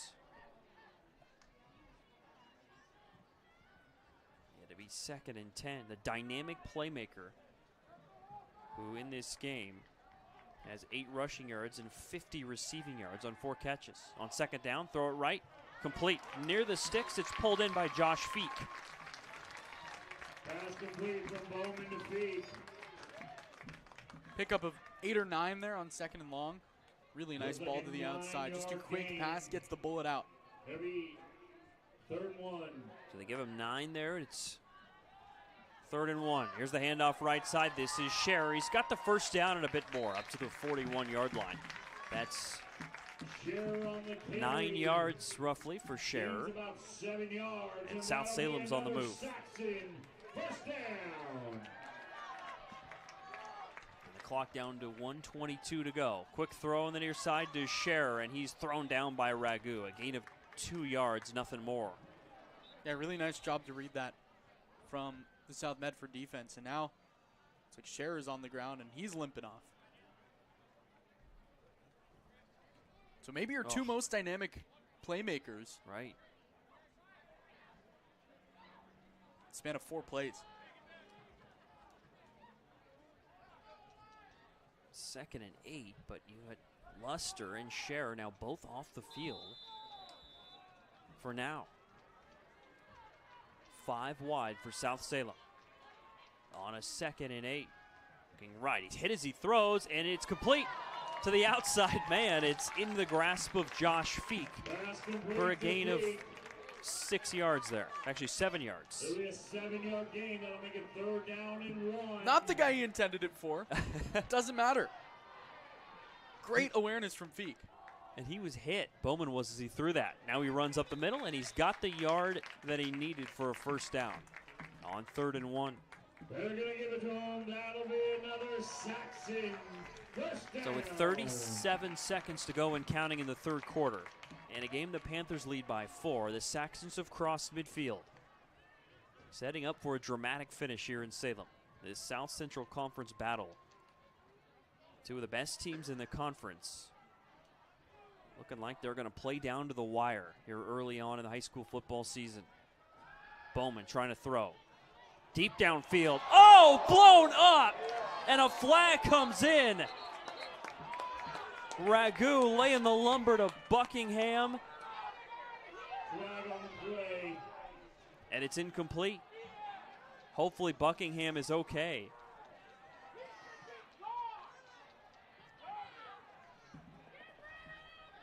That's tough. If you're Ragu, you're just trying to break up that pass, right? But on the other hand, obviously you understand player safety and you hope that Buckingham is okay taking a big hit like that. So he's down on the field. We'll take a quick break and our thoughts with Jackson Buckingham down on the field here at South Salem High School. For over 50 years, each day has started with a smile, a helping hand, and a promise to be there when you need us most. Delivering on that promise are our hard-working, dedicated employees. At Sherms, we're proud to be an essential part of our community and look forward to keeping our selection, quality, and value where our customers deserve for many years to come. Sherms Food for Less and Thunderbird Market. What is a getaway? Is it leaving the familiar behind? Or discovering a place that feeds your hunger? Where passion sings, food is a culture, and every performance demands an encore. So let the journey be your destination. Then feast your eyes and nourish your soul in Southern Oregon. Your reservation starts when you travel Medford. Back at South Salem, 18-14 Panthers lead, 12 seconds to go in this third quarter. The Panthers assessed a personal foul, targeting against Cameron Ragu, and he has been disqualified. A key Panthers player on both sides of the ball. An all-conference defensive back, a star running back. He will not play the rest of this game for South Medford. Jackson Buckingham, by the way, was able to get up under his own power, walk off the field. Hopefully he is okay on a big hit downfield there. And this could be the final play of the third quarter. 18-14 Panthers. South Medford with a touchdown earlier this drive. But now this is 3 players on offense for South Salem that they've lost on this drive already. Luster earlier in the drive. Scherer earlier in the drive. Yeah, we're going to have to use some younger players to get through the drive that are capable, but could pose some issues, and there's already a false start. Well, Sam Johnson, who we saw earlier in the game make a really nice out route in this part of the field, back out onto the field, kind of the one-to-one replacement from Buckingham. Now it's 1st and 15. They took a second off the clock. They, of course, going to put that back as that play was never live.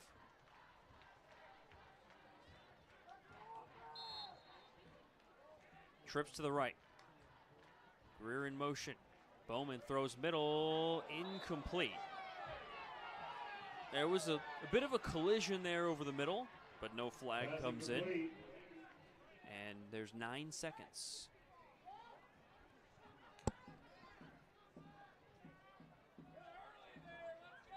So South Salem 14 of 25 through the air for 141 yards and a touchdown from Bowman. And he'll look to run this time. He's got a hole. There goes Bowman. Gone.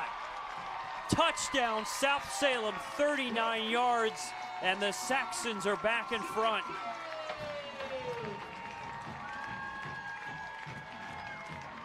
With how patient he was, waiting behind his line to open that hole on the left side, I thought he was going to get hit at the line of scrimmage, and we've seen that play a little bit from Bowman today. But that time, waits for the hole to open up and bursts through it. Huge touchdown run. Second rushing touchdown for Kellen Bowman. Third total of this game. He has 6 carries for 61 yards now, and it's 20-14 with 20-18, I should say, with no time on the clock here in the third quarter. Nathan Segura-Coley, a senior, out to kick the extra point. He was an honorable mention all-conference kicker a year ago. He puts it up. Oh, a short line drive. Misses. Low and wide to the left. So it's a 2-point game here in Salem. Back for the fourth quarter next.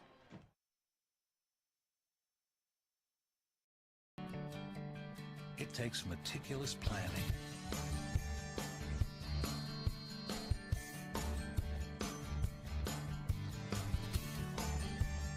continuous monitoring, and forward thinking to deliver the perfect 3-egg omelet.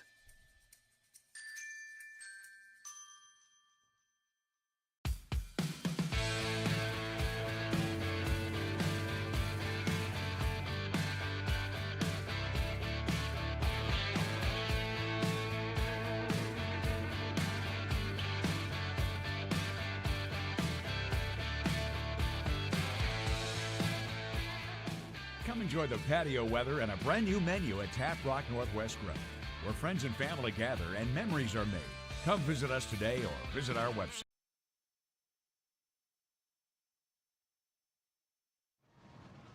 Tonight's action is brought to you by the Rogue Valley Transportation District. Need help learning the routes and options available to you? RVTD can help. Visit rvtd.org to learn more. South Salem kicks it deep. Panthers back to receive with Ingram.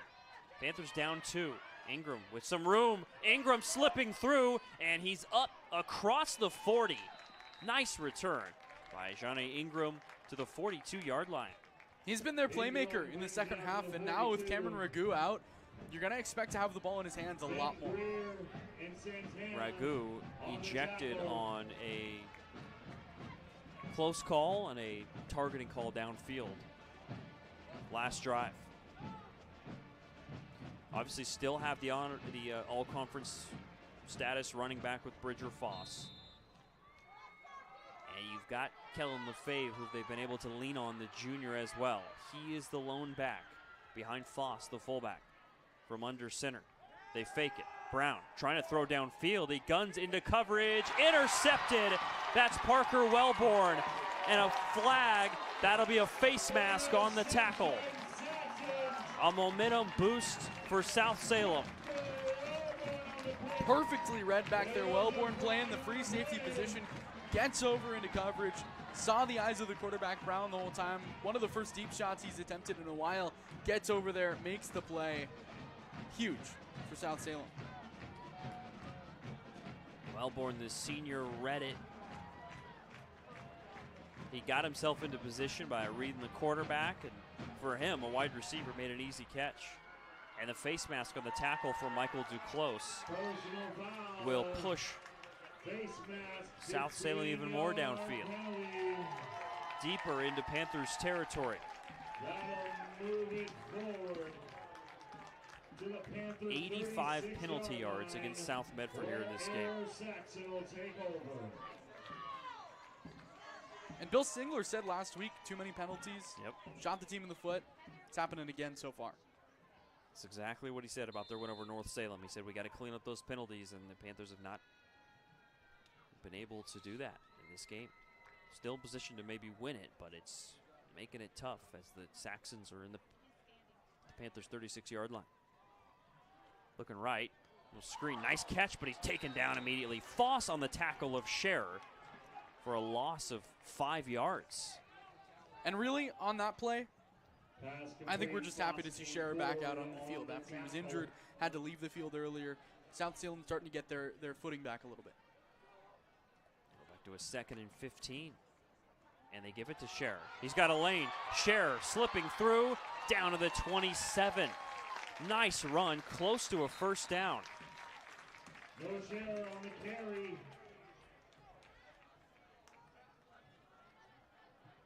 See where they spot it just a little bit short. They're giving him the first. That looks really close to me, doesn't it? Timeout. With 11:11 to go. Did they not give him the first? Okay, one of the officials was signaling first down. They did not give it to him. About a yard short. Yeah, 3rd and 1. And South Medford needs a timeout. They want to talk things over here. What's shaping up to be a crucial drive. Serving Southern Oregon for over 30 years, Medford Mattress has a huge selection of adjustable pressure relief mattresses to help you rediscover sleep. Medford Mattress, where quality is not costly. It's 3rd and 1. South Salem with a 2-point lead. The Panthers could allow a touchdown here, assuming the Saxons miss the extra point, which is not a safe assumption. But this is almost a must-stop drive here for South Medford. Absolutely. And you know South Salem, who has attempted 4th down conversions 4 times already today. You know they're not going to attempt a field goal this deep into their own territory. Here's the 3rd and 1 out of the South Medford defense timeout. Handed off up the gut. Scherer's got the first down and more. Nice move inside the 20. Fighting down inside the 10. Noah Scherer running for 18 yards on 3rd and 1. Looking healthy there. And now they quickly go right back to it. And a flag comes flying in. They went to Scherer up the middle. He got about 3 yards. And I think it was because of the spot of the football. I think if they had re-spotted it, they didn't have time to spot it. it wouldn't have been first and goal, but they spot the ball inside the 10. But how much share on that run? Spin move, juke move, playing bop it out there. Getting inside the 10 for a first down. Well, suddenly South Salem has rushed for over 100 yards in this game now. 44 from Scher, 61 from Bowman in terms of rush yards. And there is a Panther down and shaken up on the field. And Bowman, who's thrown for almost coming into the year, threw for almost 450 yards, had just 3 carries coming into the game today. He's been a true dual threat, especially as the game has gone on. That's Deshaun Jackson down and shaken up for South Medford. And a game we've seen both teams, unfortunately, have a few players go down, shaken up. South Medford player ejected as well. That being Cameron Ragu on a targeting call.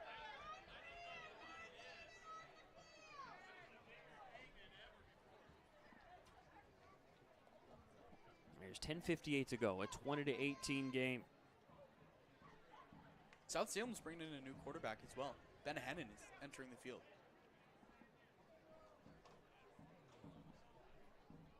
Interesting.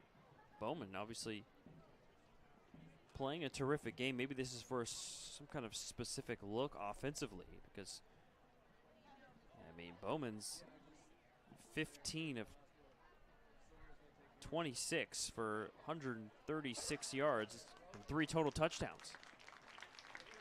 Deshaun Jackson's up and he jogs off. A slight limp in his gait. The Panthers diving deeper into the depth chart to try and get a stop here at the 5-yard line. The flag was against the Panthers.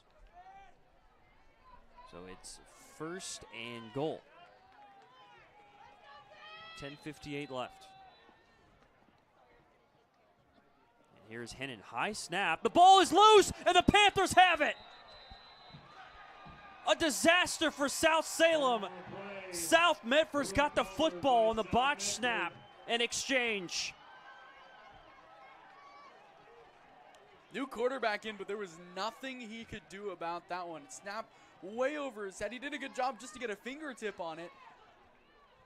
And that is a brutal break for South Salem. Jedi Robertson is ecstatic, as he should be. He's been a hero in this game, keeping hope alive for the Panthers, containing this elite South Salem offense. And it's South Medford ball at their own 8. Plenty of time in this game, of course, with all the twists and turns we've seen. Should have known something wild was on the horizon. A handoff to Foss. Foss driving through. Tough run. Bridger Foss going for 7 yards. Foss on the carry. But now a long way to go for South Medford. Gains about 7. What we do know is they can kick it. And a field goal here gives them the lead. But still, you're going to have to go 70-plus yards, 60-plus yards. Gave Foss 6 on that play. They started at their own 8. It would have to be, for a touchdown, a 92-yard drive. And like you said, just to get field goal range, 60. But this feels like an opportunity for one of those vintage Bill Singler South Medford drives that shaves a bunch of time off the clock. If you could get into field goal range. Misdirection. Here goes Foss. Read beautifully. Well defended. And that's a loss of 2 yards on a play South Salem was ready for. And better news for South Salem, Roma Luster is now walking on the sideline, got out off the trainer's cart. He's up and ready to play. That'll make it 3rd and 7. And it's 3rd and 7 in the position that South Medford doesn't want to be in, an obvious throwing down. They've thrown for 35 yards today, but their most success is found on play actions. Defense got to know a pass is coming here. Let's see if Brown can make a play. Brown, downfield, got a man, Ingram, cut! There goes Ingram! He's still in! Ingram to the house! Touchdown! 88 yards and the Panthers lead. It's an 89-yard play. From Brown to Ingram. It was a bullet pass, right sideline, quick down and out route, and then Ingram just houses it. Shredded past the defender on the right sideline in front of his teammates, was waving to them the whole way, and gets in for 6. Wow. What a half for Ingram. He was quiet in the first half. Panthers regain the lead with 9:02 to go, and the extra point is perfect. It's 25-20 South Medford with 9:02 left. Woo. Back to South Salem next.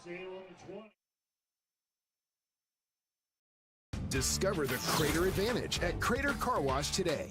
Scan the QR code and sign up for your free $15 wash. Crater Car Wash. Clean. Dry. Fast.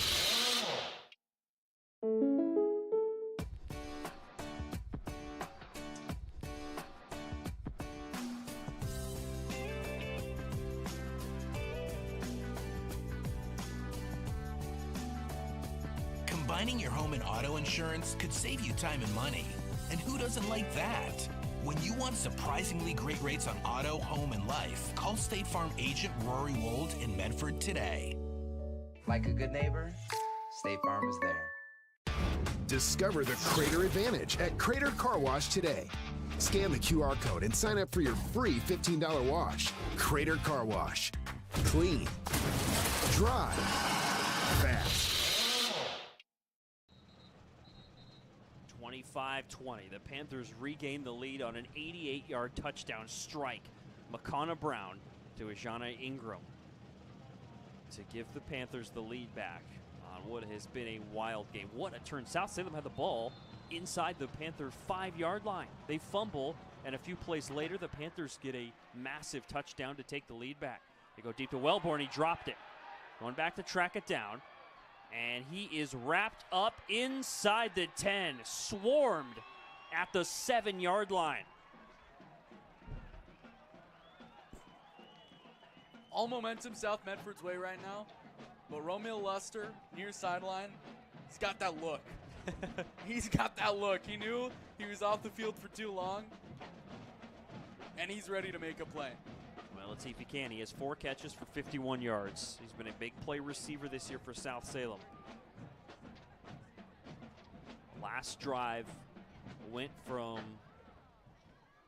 actually started at the Panther 36-yard line and then stalled out at the 5. This South Salem offense with 136 rush yards and 106 rush yards so far goes back to work. 8:53 to go here in Salem. That's Sam Johnson in motion. A fake and a run up the middle by Bowman. He's got a few yards, giving some room to breathe as he makes it 3 yards to the 10. Bowman on the keeper gains 2. Good to see Bowman back. He took a play off that resulted in a fumble, a poor snap to Ben Hennon. Now Bowman back controlling his offense. You can't blame that on Ben Hennon, but to your point, I mean, to take a play, your quarterback out in a big spot like that's big. He's sacked. Down he goes deep in the backfield. Is back up against the wall. The Panthers with another sack. It's Grady McQuillan. Number 53, Grady McQuillan. The all-conference defensive lineman pushes the Saxons to the 2-yard line. I think that's the 5th sack of the day for South Medford with 8 minutes left. South Salem needs this conversion. It's a 3rd and 16. They might just run it here to get a more reasonable punt situation. We'll see. Issues and a timeout South Salem will take. The timeout, that's their first utilized timeout of the second half. So they'll have a couple more, but you need those timeouts in a close game like this. Both teams with 2 remaining. Rory World State Farm Insurance has been helping you protect your dreams in Southern Oregon for over 30 years. Home, life, auto, and business insurance. Like a good neighbor, Rory Wold State Farm Insurance. Chris Clayton and Austin Oda here with you at South Salem High School. Our camera operator is Mike Strickland. Well, the Panthers behind this elite ground attack with trying to crunch the numbers here. I have them at nearly 200 yards rushing, and through the air, South Medford with 124 yards passing. That's how they gotten to this point. After the timeout, it'll be 3rd and 16 from the 2. 3rd and 16 from the 2-yard line for South Salem. Snap it to Bowman. He will throw. He's got pressure coming in the end zone. Did he get out? No signal yet. It is a safety for the Panthers defense. Who else? Jedi Robertson leading the charge. McQuillan there as well. A host of Panthers meeting at the quarterback. Such good pressure from the interior. The interior of this defensive line for the Panthers has been unbelievable today. All started by Jedi Robertson. That play is terrific. He's hyped.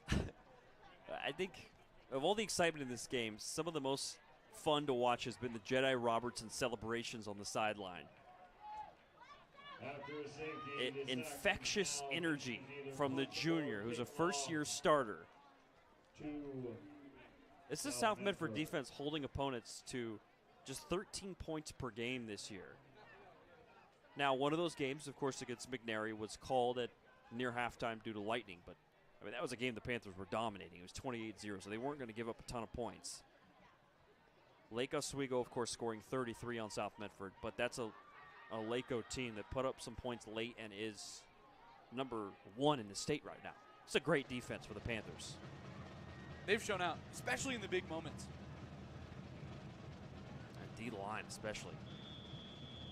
6 sacks today to that drive. Segura Coley kicks it away coming off the safety. Trouble. Somebody's got to get it. There we go. Panthers finally dive on it. A little bit of uncertainty. JT Dalton gets on it at the 38. All things considered, that's a nice kick by Segura Coley. Push the Panthers back a little bit. And now, like we've talked about, the traditional Bill Singler drive, you run off a lot of clock. A score here could end this game. This is a dream scenario for Bill Singler without the identity of these teams. Oh, we need to shave 7:34 off the clock. This playbook and this team is catered to that perfectly. Let's see if they can do it, though. The South Salem defense has been very stingy and has had some big-time situational stops. Foss up the middle, breaking through. Foss, physical run across midfield. That's 13 yards on the power from Bridger Foss. Lowers the shoulder, lowers the helmet. Boom, there he goes. First down. Big, strong run. 7 carries, 40 yards for the all-conference running back. Fullback, running back, whatever you want to call him. He's a weapon for this Panthers offense. They go right back to him. Met at the line of scrimmage. Just a 2-yard gain that time. Well defended. It was Brady Greer who led the way on the stop. And with Ragu out, they've been going to that fullback dive a little bit more. Foss has done a great job, but now you can start to expect it a little bit. There's a little bit less variety that they're able to use in the run game. The running back is Kellen Lefebvre. He has 1 carry in this game for 2 yards. But don't forget, McConnell Brown can really run it as well. Yeah. We haven't seen him do it as much in the second half. And for the game, 13 carries, 56 yards, and a touchdown for Brown. They go to Lefebvre up the middle, and he's scrapping through arm tackles, only going to get a yard. A swarming defense from South Salem, and a 3rd and 7 for the Panthers. This is a massive play. You think it might be 4-down territory for South Medford, but if South Salem is able to get a stop of a loss of yards or maybe a yard or 2, South Medford likely going to have to punt. Now 6 minutes to go. Panthers lead it by 7 in a wild game. It's featured tons of penalties and ejection. Wild plays up and down the field. Brown will run right side. Trying to find a lane, taken down. Terrific job defensively. Ben Greer, the sophomore, in perfect position. Only 2 for Brown. That'll make it 4th down. And it's 4th and 5. They're going to punt. And here comes Jaden Thonstad's chance to flex his leg. Try and pin the Saxons deep. It's Ramil Luster back to return the kick.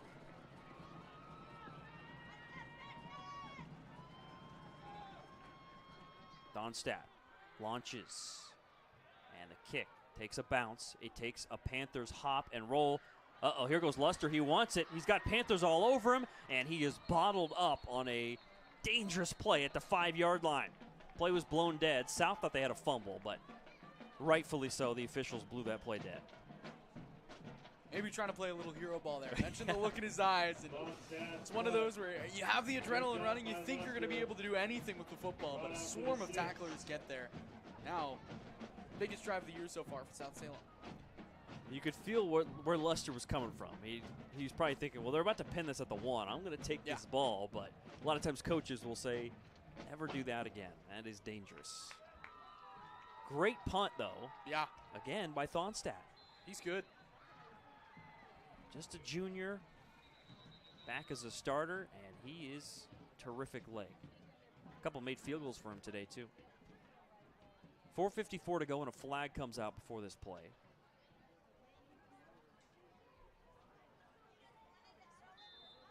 Inadvertent flag. They said, nope, no flag there. Play on. Handed off to Luster. Spinning, taken down by Lefebvre. That's a no gain for South Salem. That was Luster on the carry. No gain on the play. Makes it 2nd down and 10. The Panthers are on a bye next week. They're leaving it all in the field here today. Bowman looking to run. Got some room, but he can't get through. Nice tackle by J.T. Dalton. If Bowman breaks that tackle, he might have a big game. Instead, he had a half yard. That's it. And the pressure, the offensive line for South Salem has just gotten nothing to work against the South Medford defensive front. That continues here, especially as the game has gone on. They're just looking tired. South Medford so well conditioned on the front. 4 minutes to go. It's 3rd and 10. Bowman looking middle, complete. Hit immediately. McQuillan right there to hit Scherer on the catch, and it's a gain of a yard. That's it. Feels like you have to go for it here. 4th and 9, but back to your own end zone. Have a couple timeouts. 3:37 and counting. Bowman's in the position like he's going to punt. He takes about 6 steps back. Low snap. Bowman gets rid of it. This is a pretty good punt this time, and a fair catch. Clean by Duclos at the 35-yard line. And now you're almost in field goal range already. Pick up 10, 15 yards. You can put this one on ice. 3:24 to go. Jaden Thonstad's already hit a couple field goals, 28 and 24 yards. Panthers would love to not even have to worry about that. With 2 timeouts to go for South Salem, they can milk the entire clock out here. Play the cards right. Panthers looking for a massive road win at South Salem. McConnell Brown under center. Trying to milk the clock out. Underhand toss to Lefebvre right side. Cuts it upfield. And a nice run on 1st down of 8 yards. So the Panthers weren't able to put this one away in their last drive with about 7.5 minutes left. Now with just about 3.5 minutes, a chance to do just that. Yeah, and just with that play, they've milked it under 3 minutes now.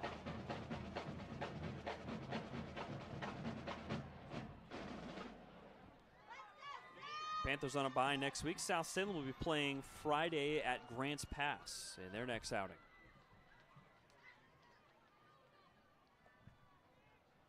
Down to 2:39. Brown taking his time. Up the middle. This is Lefebvre. Cutting through. He's got a room, and he's down inside the 10. Tackled right at the 10. Nice run of 18 yards for Kellen Lefebvre. Coming in and getting carries from Cameron Ragu, who was ejected, and that's a nice run there. Now you can take this one to about 2 minutes. Run a couple plays. Don't even have to get into the end zone here. Of course, you'd prefer it, but kick a field goal, make it a 2-score game. And the Saxons have one. Scoreboard lists one timeout left for South Salem. I thought they had two. We'll see how that plays out. Here's a handoff up the middle. And on first down at the 10, it's first and goal. It's a yard for Lefebvre. Scherer on the tackle, and there is a timeout taken by South Salem. With 1:54 to go. Solar Pros and owner Mason Mahaffey invite you to learn how you can save thousands on solar panels installation for your home. Visit Solar Pros Facebook page to learn more. Search Facebook Solar Pros PNW. And we welcome Crater Car Wash to our games. Locally owned and operated with 2 Medford and 2 Grants Pass locations. Friendly staff will get your vehicle clean in just minutes. Crater Car Wash. Clean, dry, fast.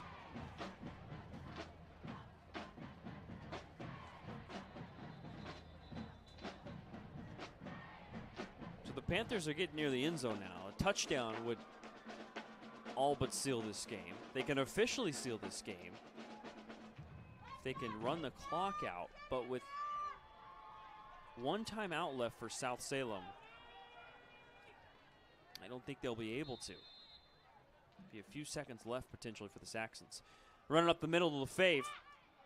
He spins, taken down in a pile at the 6-yard line. And the Saxons take their final timeout. So we were right. They do have a couple timeouts now. That's none left with 1:48 to go. I mean, as you've talked about, Thonsted's a great kicker. Yeah. Panthers have kicked well. You're hoping for a field goal miss. And that's high school kickers. You never know.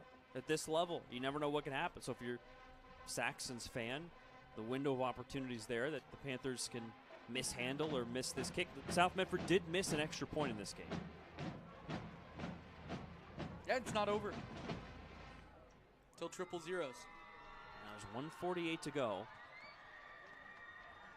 The safest bet for South Medford now might just be try and get this thing in the end zone. All right, a big third down, 3rd and goal from the 6. From the 6, it's 3rd and goal. Under center, right side. Here's Lefebvre stepping through. Scrapping towards the goal line. Down he goes at the 5. That's really a no gain on the play. Maybe a yard. Scherer on the tackle.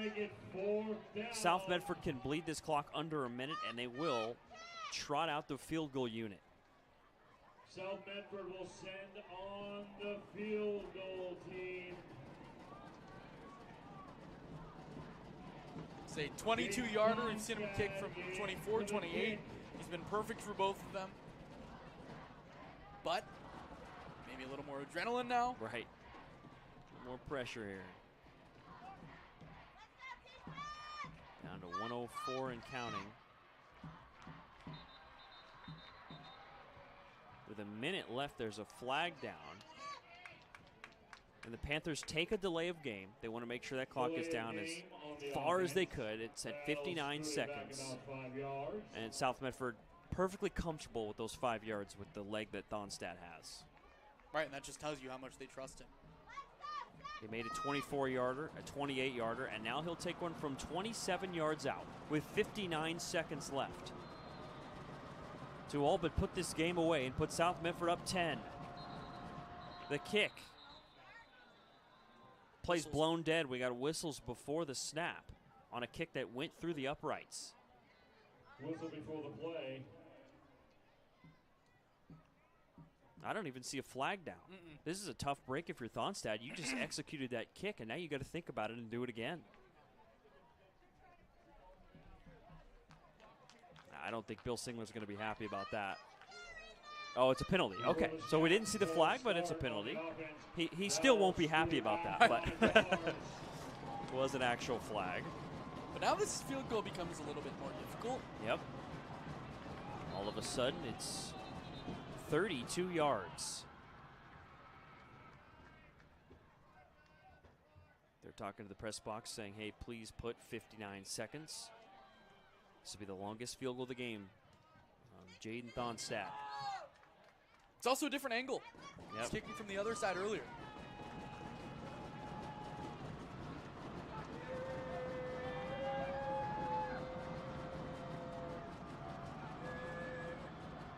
Here's the kick. Thonstad, plenty of leg, a bomb. That's good. Jaden Thonstad puts it in from 32 yards out. A dagger of a made field goal. And that one looked like he just went up and crushed it. I'm going to kick this ball as far as I possibly can. He nailed it. The school is basically connected to the football stadium here at South Salem. Really cool layout, and he kicked that thing. I think it went on the roof. Might have broken a window at the very least. Massive kick from Thonstad. His third made field goal. And now he'll have the adrenaline of trying to kick this one out of the stadium on the kickoff. Panthers have a kicker. 30-20 with 55 seconds left.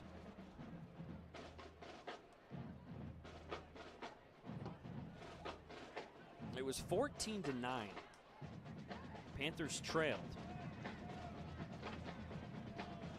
They got a field goal in the closing seconds of that second quarter. And then they went eventually in the third quarter. They were down 20-18. Panthers have scored the game's last 12 points to take this lead. And Thonstad will kick it away. He takes a hop, and it's controlled by Wellborn, looking for a crease. Still on his feet. Takes a big hit. It was Cayman Ragu who came flying over, laying the lumber. And really, we talked so much at the end of that first half about how big that kick was. The kick that with about 12 seconds left on the clock, they were still scrambling to get the players out on the field. Look, that kick right now is the difference in this game being over. And really, the Saxons still having a chance. This game is 27-20 right now. The Saxons are thinking, okay, we can get down the field in 45 seconds. Field goal, just massive. And it's something at the high school level and even collegiate level that teams struggle with a lot. Thonstad has been terrific today. Even on his punts, too. Pinning the Saxons multiple times, especially in the second half, deep in their own territory. Special teams has favored South in the second half. In the first half, they had a fumble on a punt. And unsportsmanlike against South Salem. A personal foul against the Saxons. Dead ball, unsportsmanlike conduct on the South Salem team, the defending conference champions, 7-0 last year in the South Central. And the Panthers have them on the ropes here.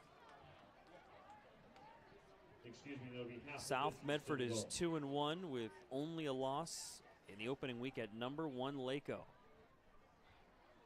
Wins over McNary and North Salem the last 2 weeks. And a bye week to look forward to next week for the Panthers. Chance to stay sharp, get healthy. Here's Bowman. That's a completion. And uh-oh, he's got room. Here's Josh Feek all the way out to the 38-yard line. And that's a gain of 24 yards. There was a shove as the runner Feek was out of bounds. South Salem wanting a flag. Didn't get the laundry that time. Looking left, Bowman gunning downfield and incomplete. Diving effort by Duclos. Not able to get there for the pick. Incomplete, intended for Luster.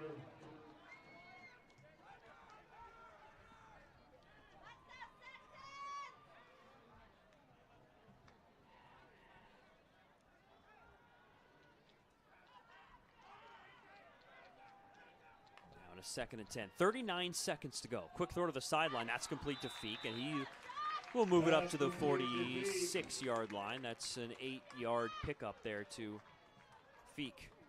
That's all you have to do right here. Get the ball out of bounds. Got to pray for your special teams unit to come through after this, but first you got to get the touchdown. And as long as there's some time on the clock, you believe you have a chance. 35 seconds, down a couple possessions. They're going to need, no matter what here, an onside kick. If they can score quickly, that is. Some pressure. Bowman throws middle. That's intercepted! And that's the dagger. He goes down near midfield. That's Kellen Lefebvre coming in, the junior. Got some crucial carries in the second half. Now he's got a pick on defense. And another flag comes flying in late in the play with 26 seconds left. That's pretty darn fitting. Kellen Lefebvre, a guy that was really the third guy to get handoffs in this game for South Medford. The fourth if you include the quarterback, Makana Brown. But he comes in late. He steps up for Cameron Ragu, who leaves with an injury. Or excuse me, who gets ejected from the game and gets the interception to seal it. The depth of South Medford on display. And obviously Lefebvre's an impact player on this team even when Ragu's in there. But with his absence becoming that much more crucial, to your point. So this time the unsportsmanlike is against the Panthers. That's going to be a topic of conversation for both teams, is all the penalties. Ton of penalty yardage for both squads. But it's a little bit easier of a pill to swallow if you're South Medford and you're walking away with a win. And they'll kneel it out. It's been a fiery game. Hopefully we don't have anything after the whistle here. Never know. And it's really been pretty contentious from the start. It's been such a wild game. The first few minutes, the officials gathered the coaches at midfield, talked about stopping the extra talking and activity after the whistle, and then both coaches met with their teams, stomped it out. We got to the end, and what was a long game down to the wire, the Panthers win it 30-20. South Medford, big win at South Salem. Panthers improved to 3-1. South Salem dropping to 1-2. Just a great comeback win for South Medford. The resilience they showed. And it all started with the kicker, with the special teams unit. That was really, really impressive. From Thonstad and the rest of the Panthers special teams to drive up 4 hours, take the bus after school. What better way to end your Friday night than with a win on Friday Night Lights? That was special from South Medford. Now it's time for the Know Your Role postgame show presented by the Southern Oregon Sports Commission. The Panthers did it as a team, and they ran the ball so well. They ran in this game for 254 yards. Ran for 251 last week. My goodness. Putting up some serious yards on the ground and 124 yards through the air. But the play that put the Panthers in front was an 88-yard passing touchdown. Makana Brown to Johnny Ingram. Yeah, that was the big one. Ingram, I mean, a couple players for South Medford that really came up big in the second half. But Ingram, 88-yard touchdown reception. That was huge. For a team that really does not throw the ball a ton, to be able to get an 88-yard reception. It was a deep ball, yes, but then Ingram took it about 70 yards himself. That was terrific from South Medford to Ingram. South Salem drops to 1-2. The record a little bit deceiving. This is a very talented team with a prolific offense. They lose to Tualatin and then South Medford back-to-back. They'll be back in action at Grants Pass on Friday. South Medford is 3-1. They're 3-0 in conference play. Panthers' lone loss this year coming at number 1, Laco. Panthers will enjoy a bye week before they're back in action at home at Spiegelberg Stadium October 4th against Grants Pass. Then a big one Thursday, October 10 at number 4, Sprague. Maybe a conference championship on the line in that one, at least implications. Thanks for joining us here from South Salem. Our camera operator, Mike Strickland. My broadcast partner, Austin Oda. I'm Chris Clayton. That wraps up our Know Your Role post-game show presented by the Southern Oregon Sports Commission. 30-20 the final. What a game. The Panthers beat the Saxons from Table Rock Sports.